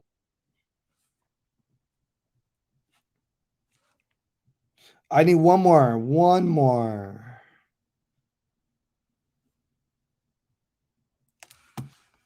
2, 3, 4. Yep, I have 4, guys. 1 more. Someone says like family obligations. Family obligations. I have 4 kids. I get it. I love it. Family. All right. So what we're going to do is we're going to break down every single one of these things outside of our comfort zone. Obligations. So before I break down each one of these things that are outside of our comfort zone, let me write this in your notes. Okay. Flip the page, go back to your page of notes, right? In order to achieve success, I need to live outside of my comfort zone. I'm going to say that one more time. Coach Tony, I don't know if you can write that up under my face again. In order to achieve success, I need to live outside of my comfort zone. I'll say it one more time because I love you guys, because you guys are awesome. Coach Tony, I love it. Thank you, brother. In order to achieve success, I need to live outside my comfort zone. Now, Coach Justin, what does that mean? That means if I'm only doing everything that's inside of my circle, okay? Yes, I'm good at speaking to kids, but am I good at doing a TEDx talk? That's outside of my comfort zone. I'm the shy kid in class. I know the answers. Inside my comfort zone is solving the equations. But if I raise my hand and answer the question when my teacher's talking to me, I'm going to improve the person that I am. Okay? So time. A lot of people say time. Now, for those of you guys who were in my course yesterday during my session, no successful person wings anything in their life. What that means is every highly successful person knows exactly what time they're going to get up. As I came on today, I heard Coach Tony talk about his schedule. He knows what time he's going to do things. And I believe he showed you guys. Some people work on the weekends. Okay. So with time, if you say from this hour to this hour, this is what I'm working on, this hour to this hour, this is what I'm working on. The number one thing that I've noticed, I have way more time to do way more things. Because when I thought I was busy, it was just a thought. It was because I was not organized. And the first step of being organized is listing out everything and then putting it to that calendar, putting it this hour to this hour. That's what I'm doing. Okay. And then look, if you're spending too much time like on one subject, spending too much time on another thing, you can also look at that and say, is this productive? Is this taking me to the next level? And then you can then trim that subject, trim that time. Okay. Video games. If you're spending too much time on video games, trim it. Look at your schedule. Is now the best time to play video games? I'm not saying take it out. I'm saying, you know what? You're finished your day by 7 p.m., 7 to 8 video games right there. There's my video game session. Okay. Some people said they're not smart. Okay. They're not smart. They're not smart enough. Now that's just an excuse. You're not smart enough, but am I smart enough to know that I need to get good grades to get into college? You're smart enough, right? Are you smart enough to know that in order to go to be a doctor, you have to go to college? I don't know any type of doctors out there that doesn't need a college education, but saying that you're not smart enough I'm going to be blunt. It's not a good excuse. It's not something that I would keep outside of my comfort zone because you are smart. You're continuing to learn. And guess what? When you get to that level, if you want to be highly successful, keep learning. Don't just stop there. Don't say, I know it all. Okay. I made it. This is it. If you want to be a lawyer, keep learning. Keep learning. Study other cases. Study cases you haven't had yourself yet. Okay.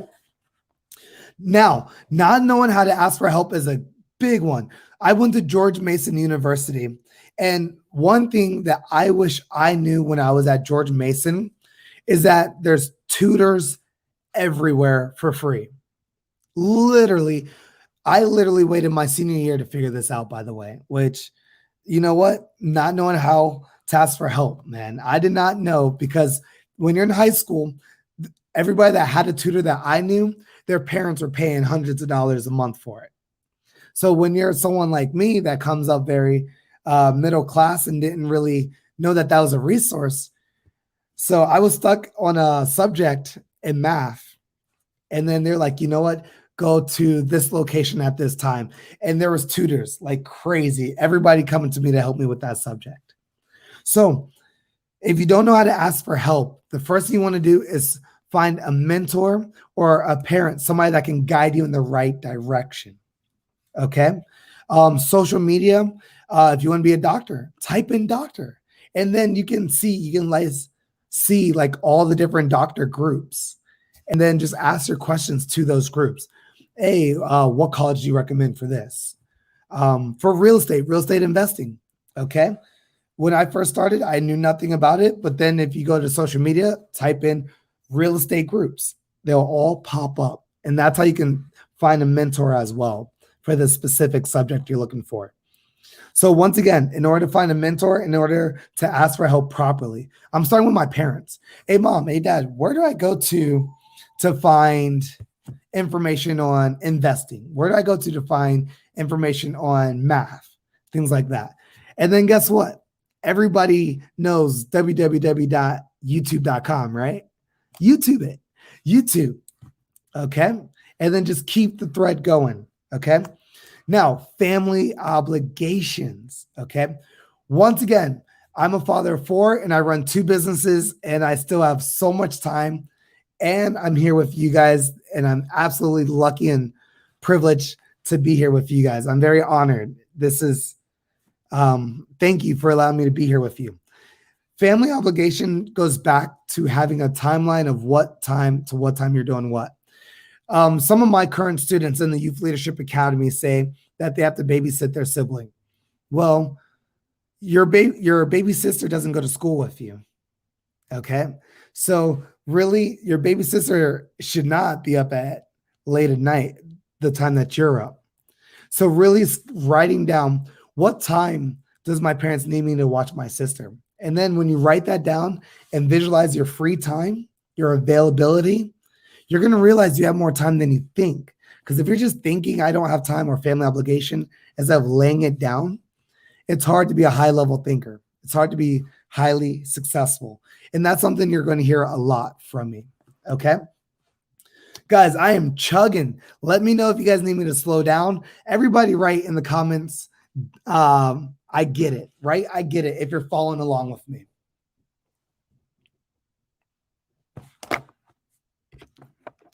Good, Coach Tony. I love it. I love it. My main thing is for all these to really tie together. Coach Tony, do you have a lot of duns on your side? I do. I have done from Salmia. Sorry if I'm pronouncing it wrong. Salmia, Nehed, Bettina, Jessica, Erica. Super awesome. Excellent. So, a question that I'm going to answer, which this is a powerful, powerful question. Okay. What's the best way to balance your own dreams from your parents' dreams? Okay. The first thing you have to do is say, where does Nikhil, where does Coach Justin, where does Coach Tony, like, where do I want to be in the next 5 years? What does that do for me? How does that make my life improve? Okay. What are the action steps it takes to accomplish where I personally want to be in the next 5 years?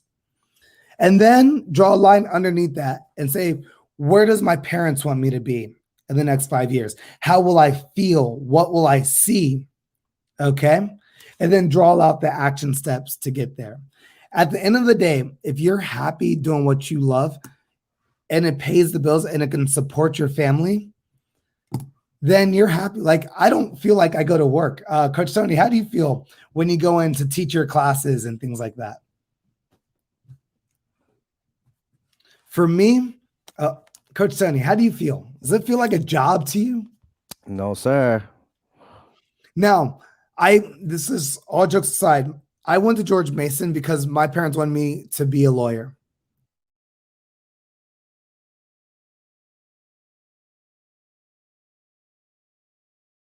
Awake. I drew circles. I'm going to show you guys what I did my very first day when I got to shadow an attorney. You guys are going to laugh at me. You guys are going to say high level people don't do that. But hey, when you're in the wrong field, you end up doing that. My page was filled with 1,000 circles. This is what I used to do to keep myself awake. I'm just not a desk job person. I'm not the type of person to sit down and then just listen to legal terms back and forth all day long. So again, finding out, what do you want to do? Will it improve your life? Will it decrease your life? Okay. Will it support a family? Will it support your means of survival? And if your 3 to 5 year plan doesn't check off the above, you have to sit down and rethink what you want to do. And this goes back to when I talked about why it's so important to have a mentor. Okay. Normal people are going to say, it's okay to try. At least you tried. You didn't give up. Mentor is not going to settle for that. They're not going to allow you to say, I tried. We're not going to let you off the hook for trying. Okay. With that being said, we're not going to say, let's say you guys want to be like a rapper. I'm not saying that that's a bad thing. I'm not saying that it's impossible, but the chances of you achieving high level is against you. So what are you doing differently? Like, we're going to really lay it out for you. So that's how you can really balance your dreams and your parents' dreams. 1, lay out the pros and cons. 2, lay out survival. Will this support my family? Will I be able to pay rent? Will I be able to eat at the end of the day? What's your survival rate with that? And then most important, 3, will I be happy? Will I truly be happy? And then the 4th one, a mentor. I am very, just like Coach Tony will tell you guys will tell your parents, let them go where they want to go. As a mentor, I'm going to say, let the child do what makes them happy and then support them. Be there for them. Let your child know that you have their back. And if things don't pan out, that's the only time I'll say it's okay you tried, you did it, versus sitting down doing nothing. Okay. So now 3 important words, final subject for me, guys. Everybody write dependent. Dependent. Okay. Dependent is when you rely on someone to get things done. Okay. Dependent solely, someone who's solely dependent. I'm 50 years old. I live in my parents' house, not because I'm taking care of them, but because they're taking care of me. Okay, that's dependent. Dependent, I can't cook, I can't clean, I can't do anything with my life. A lot of teens grow up and they just want to be independent, the word we all hear because of that word dependent. Okay, now the word dependent that you wrote on your paper, write an X on it. Underneath dependent, write independent. Okay. Independent.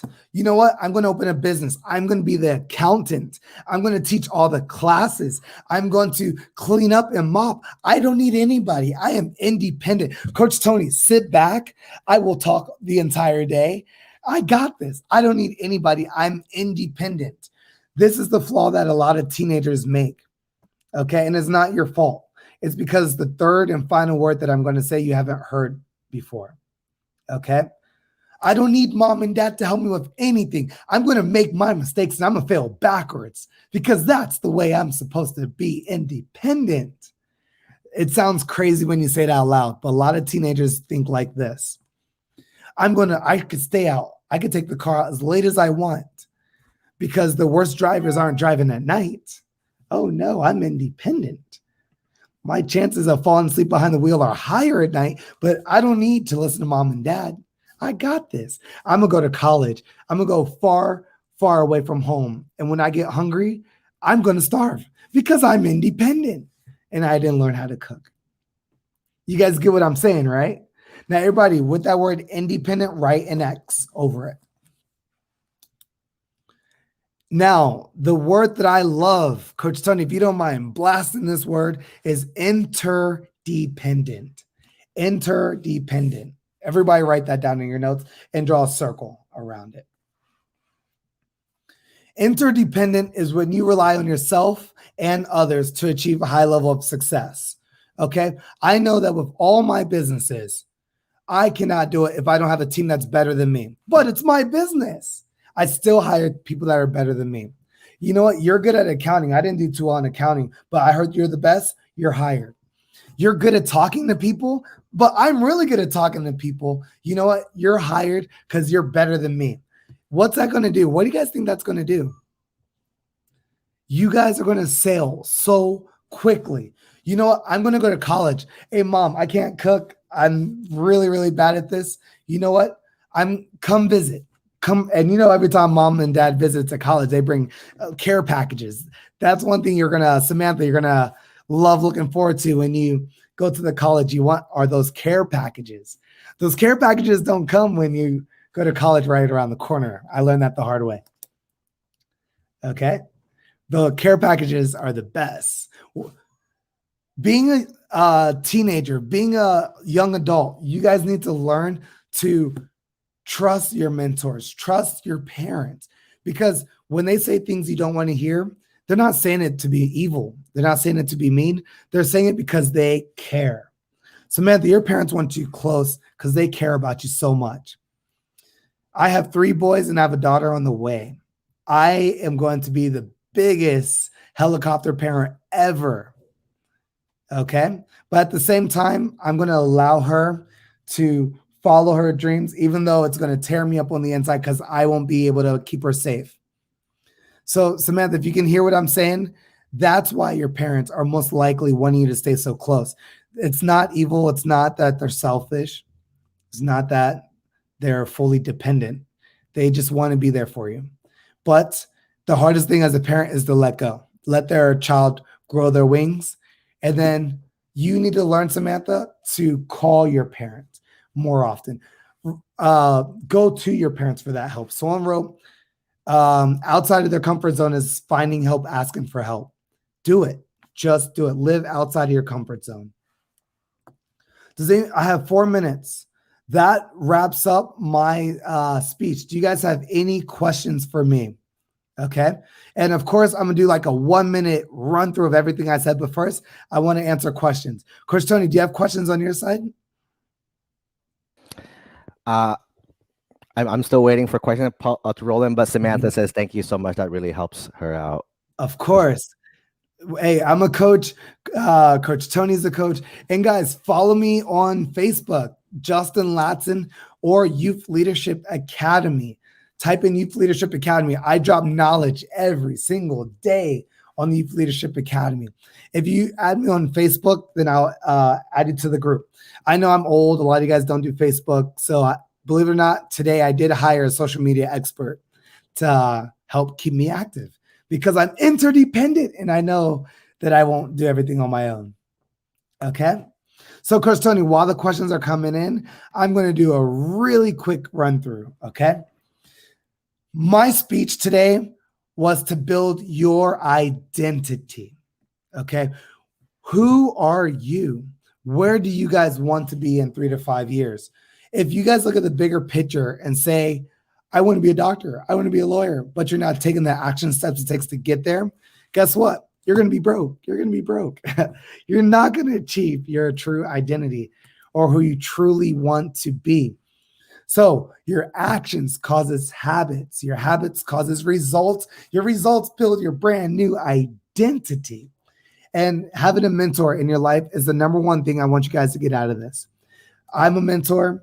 Coach Tony's a mentor. If you're not working with Coach Tony right now, then I don't know what you're doing. You guys got to really reach out to Coach Tony right this second, okay? Because he's probably dropping information that you think is big, but that has nothing. That doesn't amount to how much information he can really give you, okay? We're not going to pity you.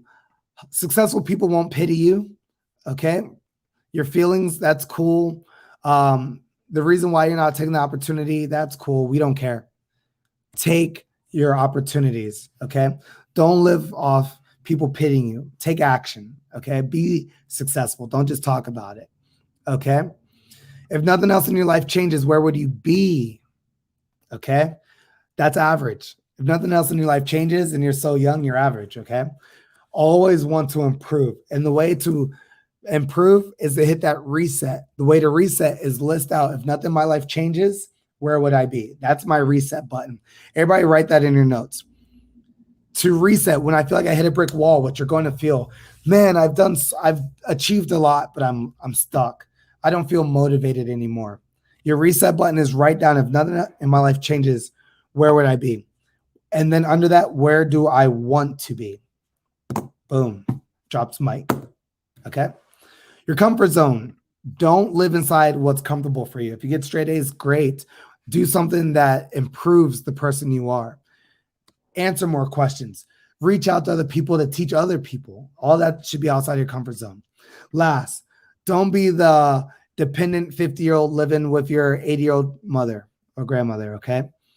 Don't be that teenager that can do it all by yourself, doesn't need to listen to anybody. You're going to fail, okay? You're going to take on so much of the world and your hands are just going to drop. Be interdependent. I know that none of my successes in life is without a team or without my parents, without people like Coach Tony. Get a mentor, listen to your parents, and then achieve the highest level of success. Any questions? My name's Coach Justin. I appreciate you guys. Super awesome. No questions. Lots of thank yous. We had a love this talk, love this chat. One says a super powerful session from the event. So super awesome. If you think that's great, wait till tomorrow. Tomorrow, I'm we are going crazy tomorrow, He's brother. He's teeing it up. And tomorrow, same time, right, Justin? Same time, yes, sir. 12:30. So set your alarms, everyone. Set your alarms. This will be an incredible session. Thank you so much. I learned a lot. Tony, they're able to invite their friends, correct? They can, sir. It's a free event. TheLeadSummit.com. LeadSummit.com. Invite your friends. Don't just keep it off to yourself. If your friends are achieving success with you, you keep your friends. Something that's very heartbreaking is the higher level of success you get, the more friends you lose, because they want to stay in that same comfort zone. They want to keep their life the same. So if you want your friends to grow with you, invite them to events. Right, Coach Tony? Yes, sir. No, I definitely love that. And that's the reason why I think we vibe really well with each other. We're super chill. And there's a lot of people in our in our community, because both Coach Justin and myself, we also on top of helping teenagers all across the world, we also run our own after school summer camp martial arts schools as well. So we're very aligned. He's on the East Coast, I'm on the West Coast. So we're Yep. taking over our sides of the United States. But but the one thing that I really enjoyed him, because there's a lot of people in our group who are very complacent. They're very meh with a lot of things. And for us, we push all the boundaries, right? Our goal is to impact 1 million for him in terms of the high school leadership, for me in terms of college admissions. So we're taking over, and I think I love the fact that the interdependent was a super awesome concept I learned, right? I could probably talk the same thing also, right? We learned from the same coach, so I can do the same thing, but I'm not the best at it. Right, Coach Justin is the best at that, so I'm bringing him in to share his knowledge, just like I'm bringing all the other experts in their own areas to talk about their things. Because I could still talk about everything. I have a basic understanding everything. My low spike though is in college admissions. That's why I focus on that. But everything else, right? Bring in whoever is the best. If high school leadership, bring in Coach Justin. He'll help us out with that. So with that, thank you so much, sir. That was incredible. I'm super pumped for tomorrow. Tomorrow will be an amazing day as well too. Take care, everybody. All right, bye-byes. And with that, we are ready for the final session of the day. But before that, we can take a quick 5-minute pause. I can go stretch my legs a little bit more. Then once we come back, we're gonna start our final session, which is about financial aid. So money, if you guys are figuring out how to pay for school. Our scholarship expert is busy this week, but we'll bring her in on a future date. So she'll do the real talk. But for me, I'm gonna give a nice, quick, basic overview for you guys, so you guys can come out of this event knowing what to do in terms of the money side of things. And if you stick around to the very end, I'll share one of my hacks on how to do how to create a virtual club as well too. With that, I'm also going to drop the phone number, just like yesterday. We're gonna probably end today around 11:45 ish, because the rest of the day we're gonna do one-on-one chats with each of you guys. So I'll post my phone number right now if you guys want to schedule a quick 5-minute chat, just to ask one questions. I had a student try to squeeze like 2 or 3, but probably we won't with 5 minutes. There's only so much you can answer with as well too. So I'll post my number. I'll post basically you type in, hey, I'm free during this time, and then your one question, our team kind of helps you find a time slot that works best for you. So we'll do a quick 5-minute break, financial aid, virtual clubs, and that is a wrap for day number 2. I'll see you all in a few minutes.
What's up? What's up, everyone? Welcome back from your little break. It is time for Financial Aid 101 for you guys. I'm super, super pumped. This is always a fun presentation to chat about for you guys. So let me go ahead and get this all ready.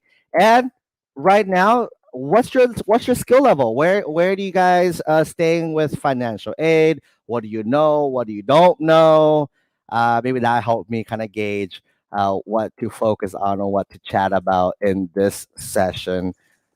Financial aid as well too.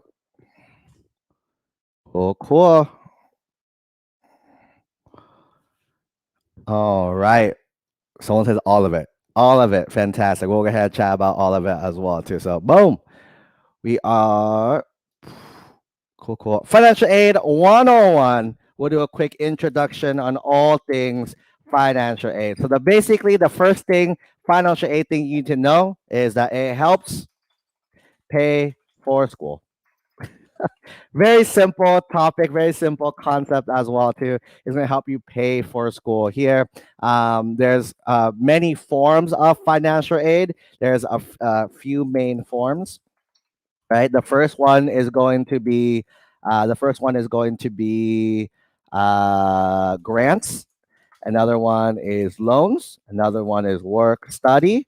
Another one is scholarships, right? Most of all the forms that you'll see of financial aid falls under one of these main categories here, right? So let's chat first about grants, right? So what are grants, right? Grants are completely free money, completely free money with a little star because nothing's ever completely free. But this is as long as you use it for school, you're good to go, right?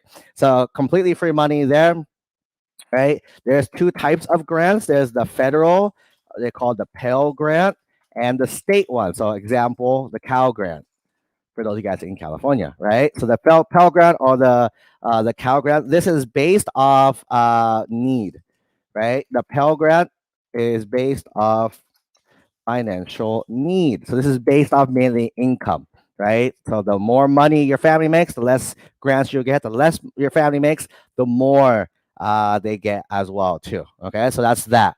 All right. Next thing is state grants. Your state one's a combination, right? The state ones is a combination of merit based and need as well too.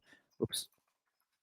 Merit plus need. Merit is grade. So the better you are in school, the potentially more money you can get as well too, right? So the better you are in school, potentially more money you can get from your state, right? So there's two main ones: Pell Grant, Cal Grant, or whatever state grant you're at as well too. All this completely free. You don't need to pay these back. Okay. Next one. That's the easy one, right? So next one is going to be loans, right? Loans. So with loans, they're money you borrow and you pay back. Money you borrow and pay back, right? So money you borrow and you pay back. So this one, people typically think of it as a really big negative thing here, right? Super negative thing. Real quick, Kevin is asking, are they looking at weighted or non-weighted or both? Typically, they look at both, right? Look at both for your, I'm assuming you're asking for the merit-based stuff, right? Scholarships will look at both weighted and unweighted and see what that means there, okay? Money you borrow and you pay back. So people typically think this as a negative thing, right? So here's a little fun thought experiment for you guys to think about, right? So let's say, so the cost of college, right? I would say it's around $250,000. If you go to like a $60,000 per year school, you're looking at borrowing $250,000 for your college education, right? That can buy me a very nice car, right? As well too.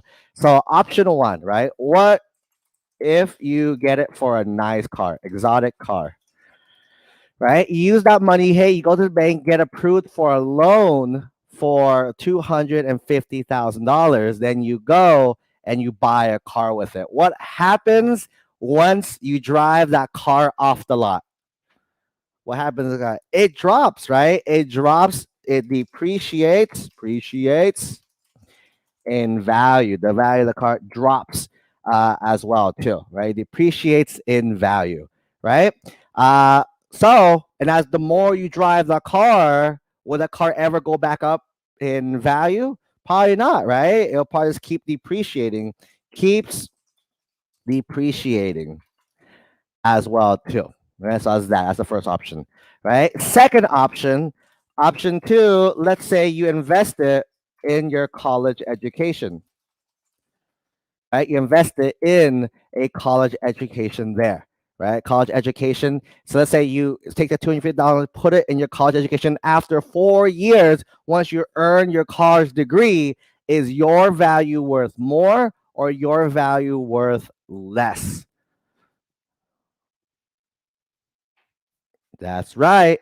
Your value is going to be worth more because you have a college degree, you're able to get a better paying job. So your value goes up, right? Because your value as a person with a high school, right now, you guys have no high school diploma either. For a lot of you guys have no high school diploma. So you're at that stage in your life, right? There's limited options what you can do. Once you have a high school diploma, the doors open up a little bit more.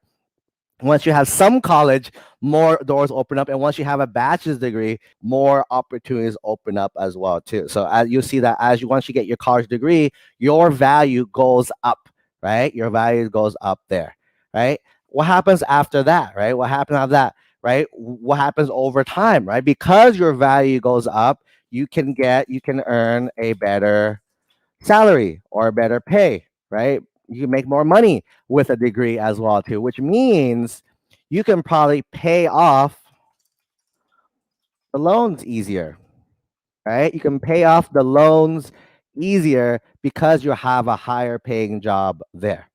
Okay. So that is the two options. So let's keep in mind that basically you're just borrowing money and hopefully you gotta pay it back in easier way as well too, right? So let's think about another way. So here, right, there's two types of loans. So be careful of this, right? Two types of loans. The first type of loan is called subsidized loan, and the second one's called an unsubsidized loan, right? So no matter what type of loan you get, right, you have to pay it back with interest, right? So an easy way to think about it is, let's say you're borrowing money from your friend, right? And hey, pay me back next week, right? Typically, your friends, families are very nice. You just pay them back what you owe them, and you're good to go, right? However, the bank is not as friendly with that. Let's say you want to borrow like $1,000, right, from the bank. They're gonna say, "Cool, here's $1,000, but when you pay it back to me, I want $1,000 plus the interest, right? The interest is basically that security that you're gonna the fact that you borrow money and you're gonna return it. I want a little extra on top of that because you need money and I had money for you. I want a little extra on top as well too, right? So that's where interest comes into play. So no matter what you do, there'll be some form of interest. So a lot of the homework here will be looking at the interest rates and compare them, right? Your goal is to try to keep the interest rates as low to zero as possible. That means if you borrow 1,000, you only pay back 1,000. A example, this is credit cards, right? So credit cards, it has a really, really, really high interest rate depending on which one you have. But a lot of the starter ones, the basic ones that are trying to make money off the interest rates a lot too, right? Have like a 30% interest rate, which means if you borrow like do 30% of what you owe as well too. Okay, so that's crazy. Right? So keep in mind what the interest rate are. You'll see there's some special type of loans and there's private loans as well too. So I'll talk about private loans real quick. So private loans are like companies you hear like Sallie Mae and all these big companies, right? They have a ridiculously high, and also bank loans as well too. Really, really high interest rates there, right? So your goal is to try to make it as close to zero as possible. So that's why these two come in play, right? Typically, subsidized loans and unsubsidized loans come from the school or the government for you, right? So the idea of a subsidized loan, right? So a subsidized loan, right, is when you borrow money and when you're in school, the government pays your interest. Right? So when you're in school, the government's gonna pay for the interest payments on top of it for you. So if you borrow $1,000 freshman year, right? Every single month that you're still in school, you incur interest on that amount, but the government's paying that down for you. So it still looks like you still owe only $1,000, right? With loans in general, typically you don't need to pay back until 6 months after graduation. Right, so you don't have to pay back into 6 months after you graduate from college. Is that thing there, right? So when you borrow money, so when you're in school, the government's paying down your interest, and then once the 6 months after you graduate comes, that's when you start paying down, and your amount will be $1,000. Then interest kicks in there, right? So this one is the best choice. The best choice. So I will try to max out as much subsidized loans as you can, right? The next best option for you is an unsubsidized loan. Unsubsidized loan, right? The unsubsidized loan, same thing. You borrow money, right? And interest starts right away. Interest starts right away. However, a lot of these unsubsidized loans from the government have a really low interest rate, right? That's why typically lower interest rates. That's why you want, because even though you are borrowing money and then the interest is still adding on, it won't be as significant of a jump as in other loans out there, kind of thing. Okay, so it's typically low interest rates, and then same thing, you pay 6 months after graduation.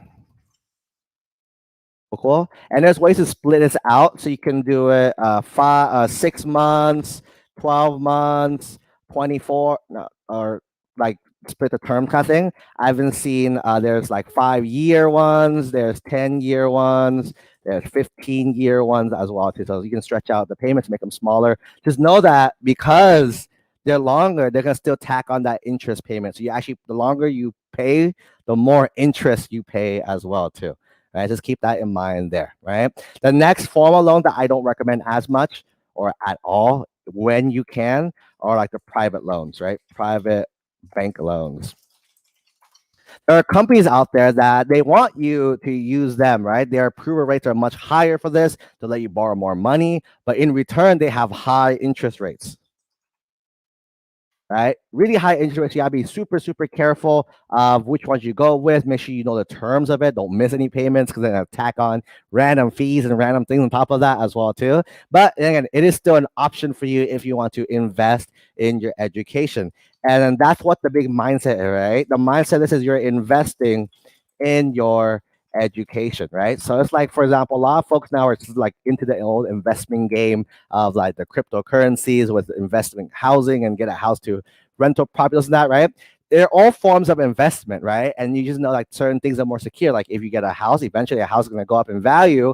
You eventually make your money back, but it'll take a long time as well too, right? Same thing with cryptos, faster return, but you could lose everything really fast as well too. So another thing to think about this way is that a college education, right? If it's needed in your field, you're investing in yourself to go get the knowledge to get that high paying job afterwards, right? So a lot of these loans, it's a tool for you to get to that end result there, right? So think about that as you're investing in your education with a loan here. Like I said, try to do other ways, but if not, and loan is always another great option. I went through student loan. I still have like a few left, and I keep them on for like credit purposes as well too. But that's the main thing there, right? So student loans. Next one's work study, right? Next one's work study. Work study. This is a very unpopular one that not a lot of people see a lot, but it's there, so I want you guys to know about it as well too. So with work study, right? You're working at your college, right? You're work studying, you're working at your college or university kind of thing. So typically, they're only hire current students. So when you apply to a regular job, you're competing against the world, right? A regular job, everyone can apply to it. Versus a work study only job, only students in that school can apply, which means there's less competition, right? Easier for you to get.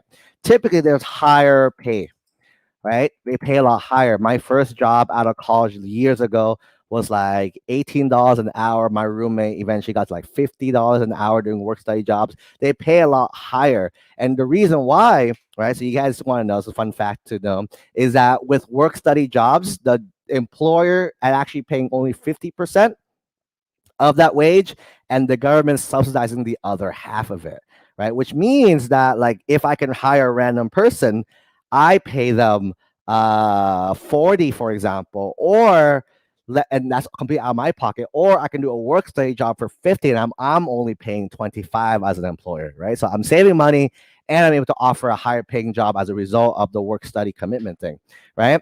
Another benefit that's really cool is that they understand you're a student first, right? They know you're a student first, right? Meaning, let's say you have a midterm coming up or a paper you need to work on, right? If you go to any other job and say, hey, I'm going to take 2 days off because I need to study for this midterm, right? Your boss will probably fire you at the other jobs as well, too. However, if you go to a work study job, hey, can I take the rest of this week off or next 2 weeks off? I have a midterm, a final I'm studying for. They're more understanding because that's the agreement when they join you is that you're a student first, right? So they're much more understanding of like midterms, papers, finals, all that normal jobs don't typically do as well too.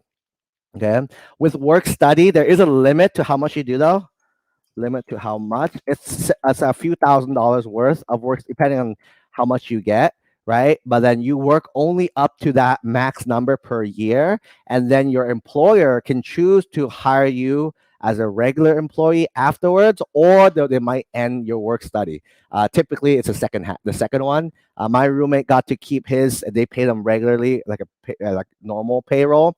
For me, I maxed out mine, so they said, "Hey, but they said no more." So for mine, so I maxed out my work study, and I was it there, right? But basically, it's money that your work. It's basically, and the idea behind it is this is actually student loan money that they're converted to money that you can work for. Then you can keep it as well too. So that's super awesome here. There. Another option you can do is you can convert your work study amounts to subsidized loans, right? What you could do, so I did this one time, is that if you don't want to work, because actually I have a really crazy schedule this semester, I can't work, but I don't want to lose the money. So you can convert the work study hours and everything to a subsidized loan as well too. Right? That's another option for you there. So work study is super awesome. You specify on FastFile. I'll talk about that in a bit. What if you want to do work study or not, and that's basically it. Okay. Next one, work study, boom, boom. Next one is going to be scholarships, and that's what we're going to focus a lot of our attention on today here, right? So scholarships is incredible. Scholarship is free money that you earn, right? So grants and scholarships, grants is given to you, right? Free no matter what. Here you go. Scholarships is free money as well too. But you have to earn, you have to do something for it, right? So it's free money. So keep in mind that you do not need to pay for a scholarship. If there's a scholarship where it says, "Hey, if you pay me $100, then you can earn this $1,000 or something," that's a scam. Scholarships don't require any financial amounts at all to qualify for scholarships. So that's something there to keep in mind, right? Another thing to keep in mind as well too: scholarships cannot discriminate, right? There's some scholarships where they're like, hey, you need to be an XYZ. Technically, you can still apply to any scholarship out there. They can probably they're not qualified, but they can like move on from you to pick someone else, but they won't not let you apply. Does that sound right? You can apply is basically what it is as well too, right? So that's scholarships there, right? So the thing is free money, you can apply anytime. Right? So this means you can, if those of you guys who are seniors now, this year is Prime Central. You can apply to a bunch now. You can apply if you're a junior. There's scholarships out there for you now. If you're a freshman or sophomore, there's a scholarship for you now. Even our 7th grader, there's a scholarship for you right now. And once you get to college, your first year in college, you can still apply for scholarships. Your second year, you can still apply. Your third, fourth graduating year, you can still apply for scholarships. Once you move on and you want to pursue your master's or PhD, each of those years, you can still apply for scholarships as well, too. So scholarships is the idea. Anytime you can apply for money. So for me, part of that like prioritization, if money, like, hey, affording college is a big deal for your family, I will dedicate at least an hour or two a week just for scholarships. You're working on scholarships as well too. Okay, that's a big thing there, right? So the easiest way to get started with this, right? I will go ahead and create like an account at a scholarship directory, right? Like fastweb.com is a really awesome one. My friend Aiden from Access Scholarships is a super awesome one as well too. The iuscholarships.com is another really awesome one. So there's a bunch of different scholarships out there, right? That all you have to do is just go search up. Usually you put in your information. Like I know FastWeb, you go and put in your information. Hey, I'm a junior, freshman, sophomore, whatever, right? And they help, and then they help you narrow down scholarships that's a good match for you as well too. A lot of these other ones are like directories, so you can go in, search, filter by like I'm a junior, I'm a senior, I'm looking for these types of scholarships out there. Then you can search them up and apply like crazy, right? So the thing about scholarship is it's a lot of a numbers game, right? You have to apply to a lot, right? People don't just apply to one or two and expect, oh, it's gonna be fine, kind of thing, right? You want to apply to as many as you can, as much as you can as well too. Don't put yourself like, hey, I'm gonna do all senior year, right? Because a lot any other time as well too. And there's some scholarships that are open every single year that you can apply to as well too, right? That's one thing to keep in mind, right? So scholarships directory is where I would start there. Here's a few pro tips about scholarships too, right? The first pro tip is that if you write an essay, save it, right? You'll find out that scholarships tend to ask the same question. What are your goals? What do you want to do? What's the community you come from? And other random questions that they typically ask over and over and over and over again, right? So with that, if you do write an essay for it, save it, right? Save it so then you can reuse it again for another prompt, right? Again, scholarships is a numbers game, right? There's billions of dollars of unclaimed scholarship money every single year because no one applies to it, right? So the secret to that is apply to more things, right? You never know. One of my friends, she got a scholarship. She applied for a $1,000 scholarship. She eventually, I think, got like $3,000 from it because no one applied. She was the only one who applied. So they gave her first, second, and third place, and all the prize money because she was the only one who applied as well too. So definitely apply to all the scholarships. Is next one, right? Next thing I would recommend is look local, right? Looking local is a really big thing because a lot of scholarships, right? A lot of ones you'll look for are like big ones, right? Big national ones, which means a lot of people are going to be applying for them. So instead of applying to really, really, really big ones, your goal is to try and maximize your odds, right? Less people applying, you have a better chance of getting it. So what I recommend is definitely look at local. Your high school counselor is a perfect place to start. Hey, Mr. Mrs. So and so, do you have any local scholarships in our area? They'll give you some tips there. Another option is they're gonna ask you local or your local library. That's the other secret pro tip I have as well. So your library actually has a huge directory of a bunch of this stuff as well. So definitely go ask them, hey, you guys have any local scholarships? Another place to look into are like Chamber of Commerce's, right? Their collection of businesses in the area. They always try to give back and try to make them look good in the community. So they also offer scholarships. Check into that. Local nonprofits that work specifically with like high school students in the high school education, they usually do a scholarship as well too. So definitely look into all these and apply is the big thing there. Okay. That's mainly it. So this is all the directory in a nutshell. So to qualify for all this, you have to fill out something called FAFSA, right? FAFSA is the free application for federal student aid, right? No matter your income, if you make $1 a year to $1 million a year or more, right? Every single person needs to fill out the FAFSA to qualify for everything else. To qualify for a loan, you need to do FAFSA to qualify for that loan as well too. So no matter what your income is, do FAFSA and that'll open up all the everything else for you, right? That's something to do, right? So and keep in mind that FAFSA is just an application. This doesn't give you any money, okay? So how the process works is once you fill out FAFSA, you specify what schools you want to. FAFSA gets sent to each school, right? Your FAFSA application gets sent to every single school that you guys are applying to, right? Then each school's financial aid department determines the package that you get, not FAFSA. People always get mad at FAFSA. I didn't get enough money. It's like, that's not their fault, right? They fill the application, send it to the schools. The schools are the ones who gave you the aid. If you want to appeal, you appeal at that school's financial aid, not at FAFSA, okay?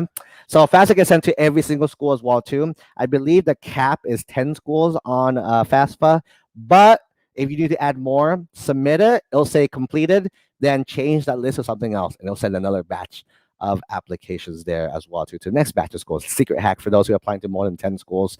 That's how you get all more of those schools in, right? Then depending on how the schools work, the schools, and keep in mind also the admissions and financial aid works independently of each other. Majority of schools do. I'm sure there's a few then that will contradict that and they are the same department, but most schools out there, financial aid operates separately from academics or admissions. So don't kind of tie it together.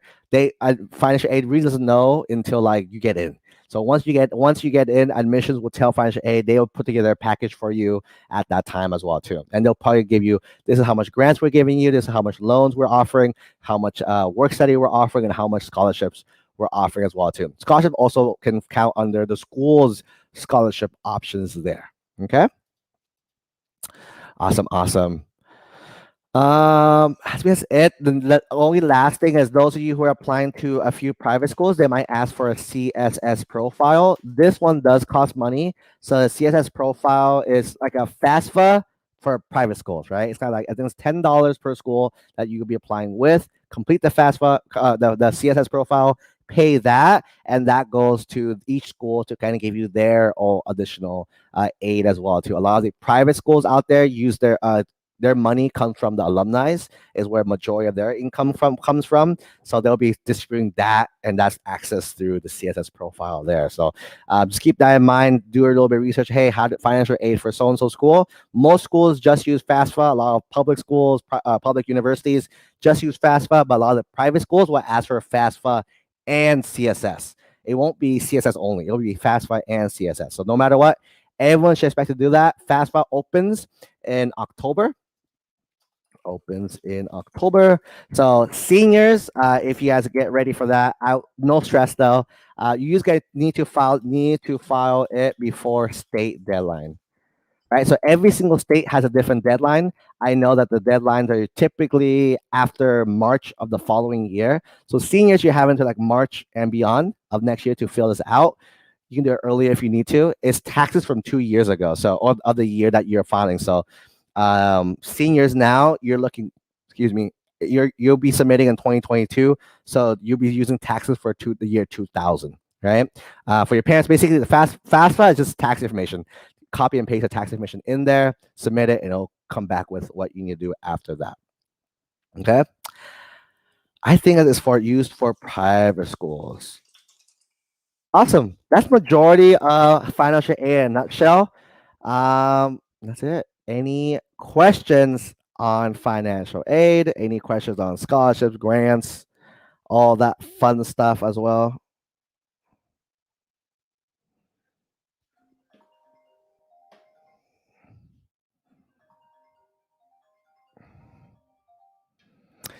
Someone's asking, how do you get more money if you don't get enough? So two options, two ways you can think of it, right? The first way is appealing. You can appeal things as well too.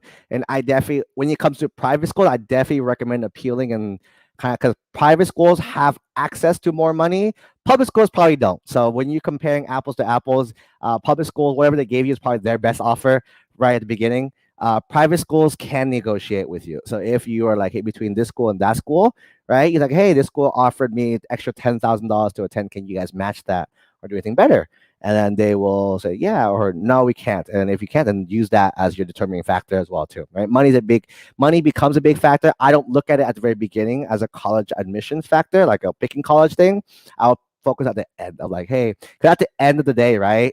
Every college is going to cost something, but it's all an investment, right? Of like, because you think about like how much money would you need to borrow, and the numbers like typically on $250,000. I think the most expensive schools out there, you're looking at $250,000 for all 4 years at the school. I don't. Very few schools are more than that.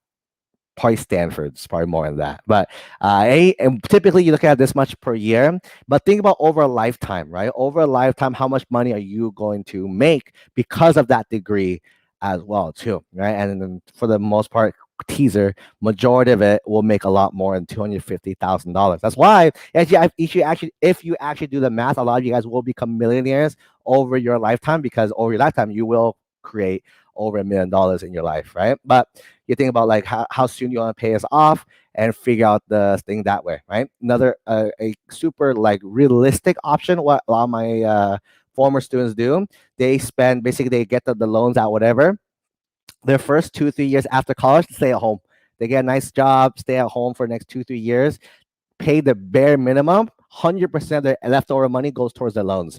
That's why a lot of people are like debt free by 25 if they want to do that route. Then after that, that extra few thousand a month that you've been like paying down your student debt all comes to you, kind of thing. So which is super, super awesome to know and hear that.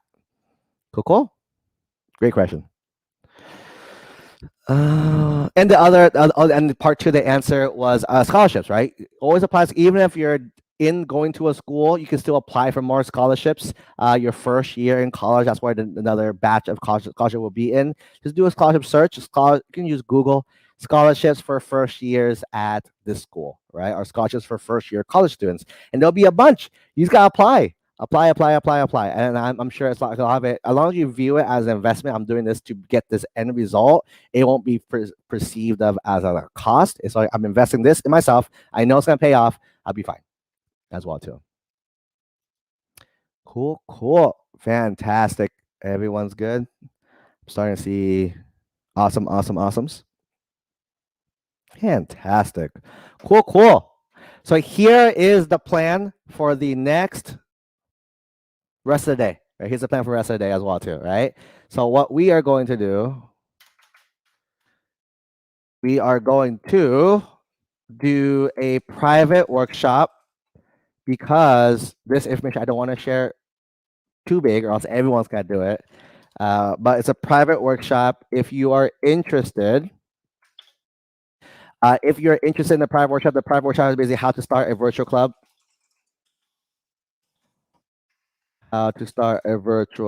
That will start in 5 minutes, right? If you're interested, text 749883966, right? Type virtual club. I type virtual club to join that one. And we're doing live Q&A, 5-minute speed answerings, right? I got to think of a Q&A for that, right? Same thing. Go ahead and text our number. Text us time frame between 11:45 and 3 p.m. 11 a.m. to 3:45 p.m. and ask your question. Cool. Right? Oh, we got a response. That was fast. Right? So this would be the plan for the rest of today. Today has been an incredible learning session so far. So one more quick private workshop first, how to start a virtual club there. If you're interested, text the number, type virtual club. I'll send you the quick access link. We'll start in 5 minutes. And then those of you who have a quick question, feel free to text us as well too. We're doing a Q&A. I think we have 15 spots left for today to do a one-on-one chat with you to answer any questions that you have. So text when you're free today. If we're not free, we'll say, hey, try a different time, or would this time work for you? Let us know yes or no. And then feel free to ask your question in the chat, so when we jump on the phone, we can just answer right away versus having to explain the question, which took a lot of time yesterday to do. So hopefully that helps. That's it. That has been the rest of today. If you're watching the replay, sorry you're missing out on the virtual club and the questions. Try again tomorrow. We'll resume tomorrow, 8 a.m., final day, last day. I'm going to share some awesome tricks and tips when it comes to the college essay section of your applications. Talk about letters of recommendation and things you can do to boost your thing if you're a last-minute senior or like a junior right now as well, too. right? It's been a pleasure chatting you. Love hanging out with you guys in the 10 different chats we have on right now. Thank you everyone for jumping in with us. I just add TikTok as the newest room that we're hosting from. So thank you for the friends over there as well too. I will see everyone who's doing the private workshop in a bit. And then I'll see you guys soon. Bye bye, everyone.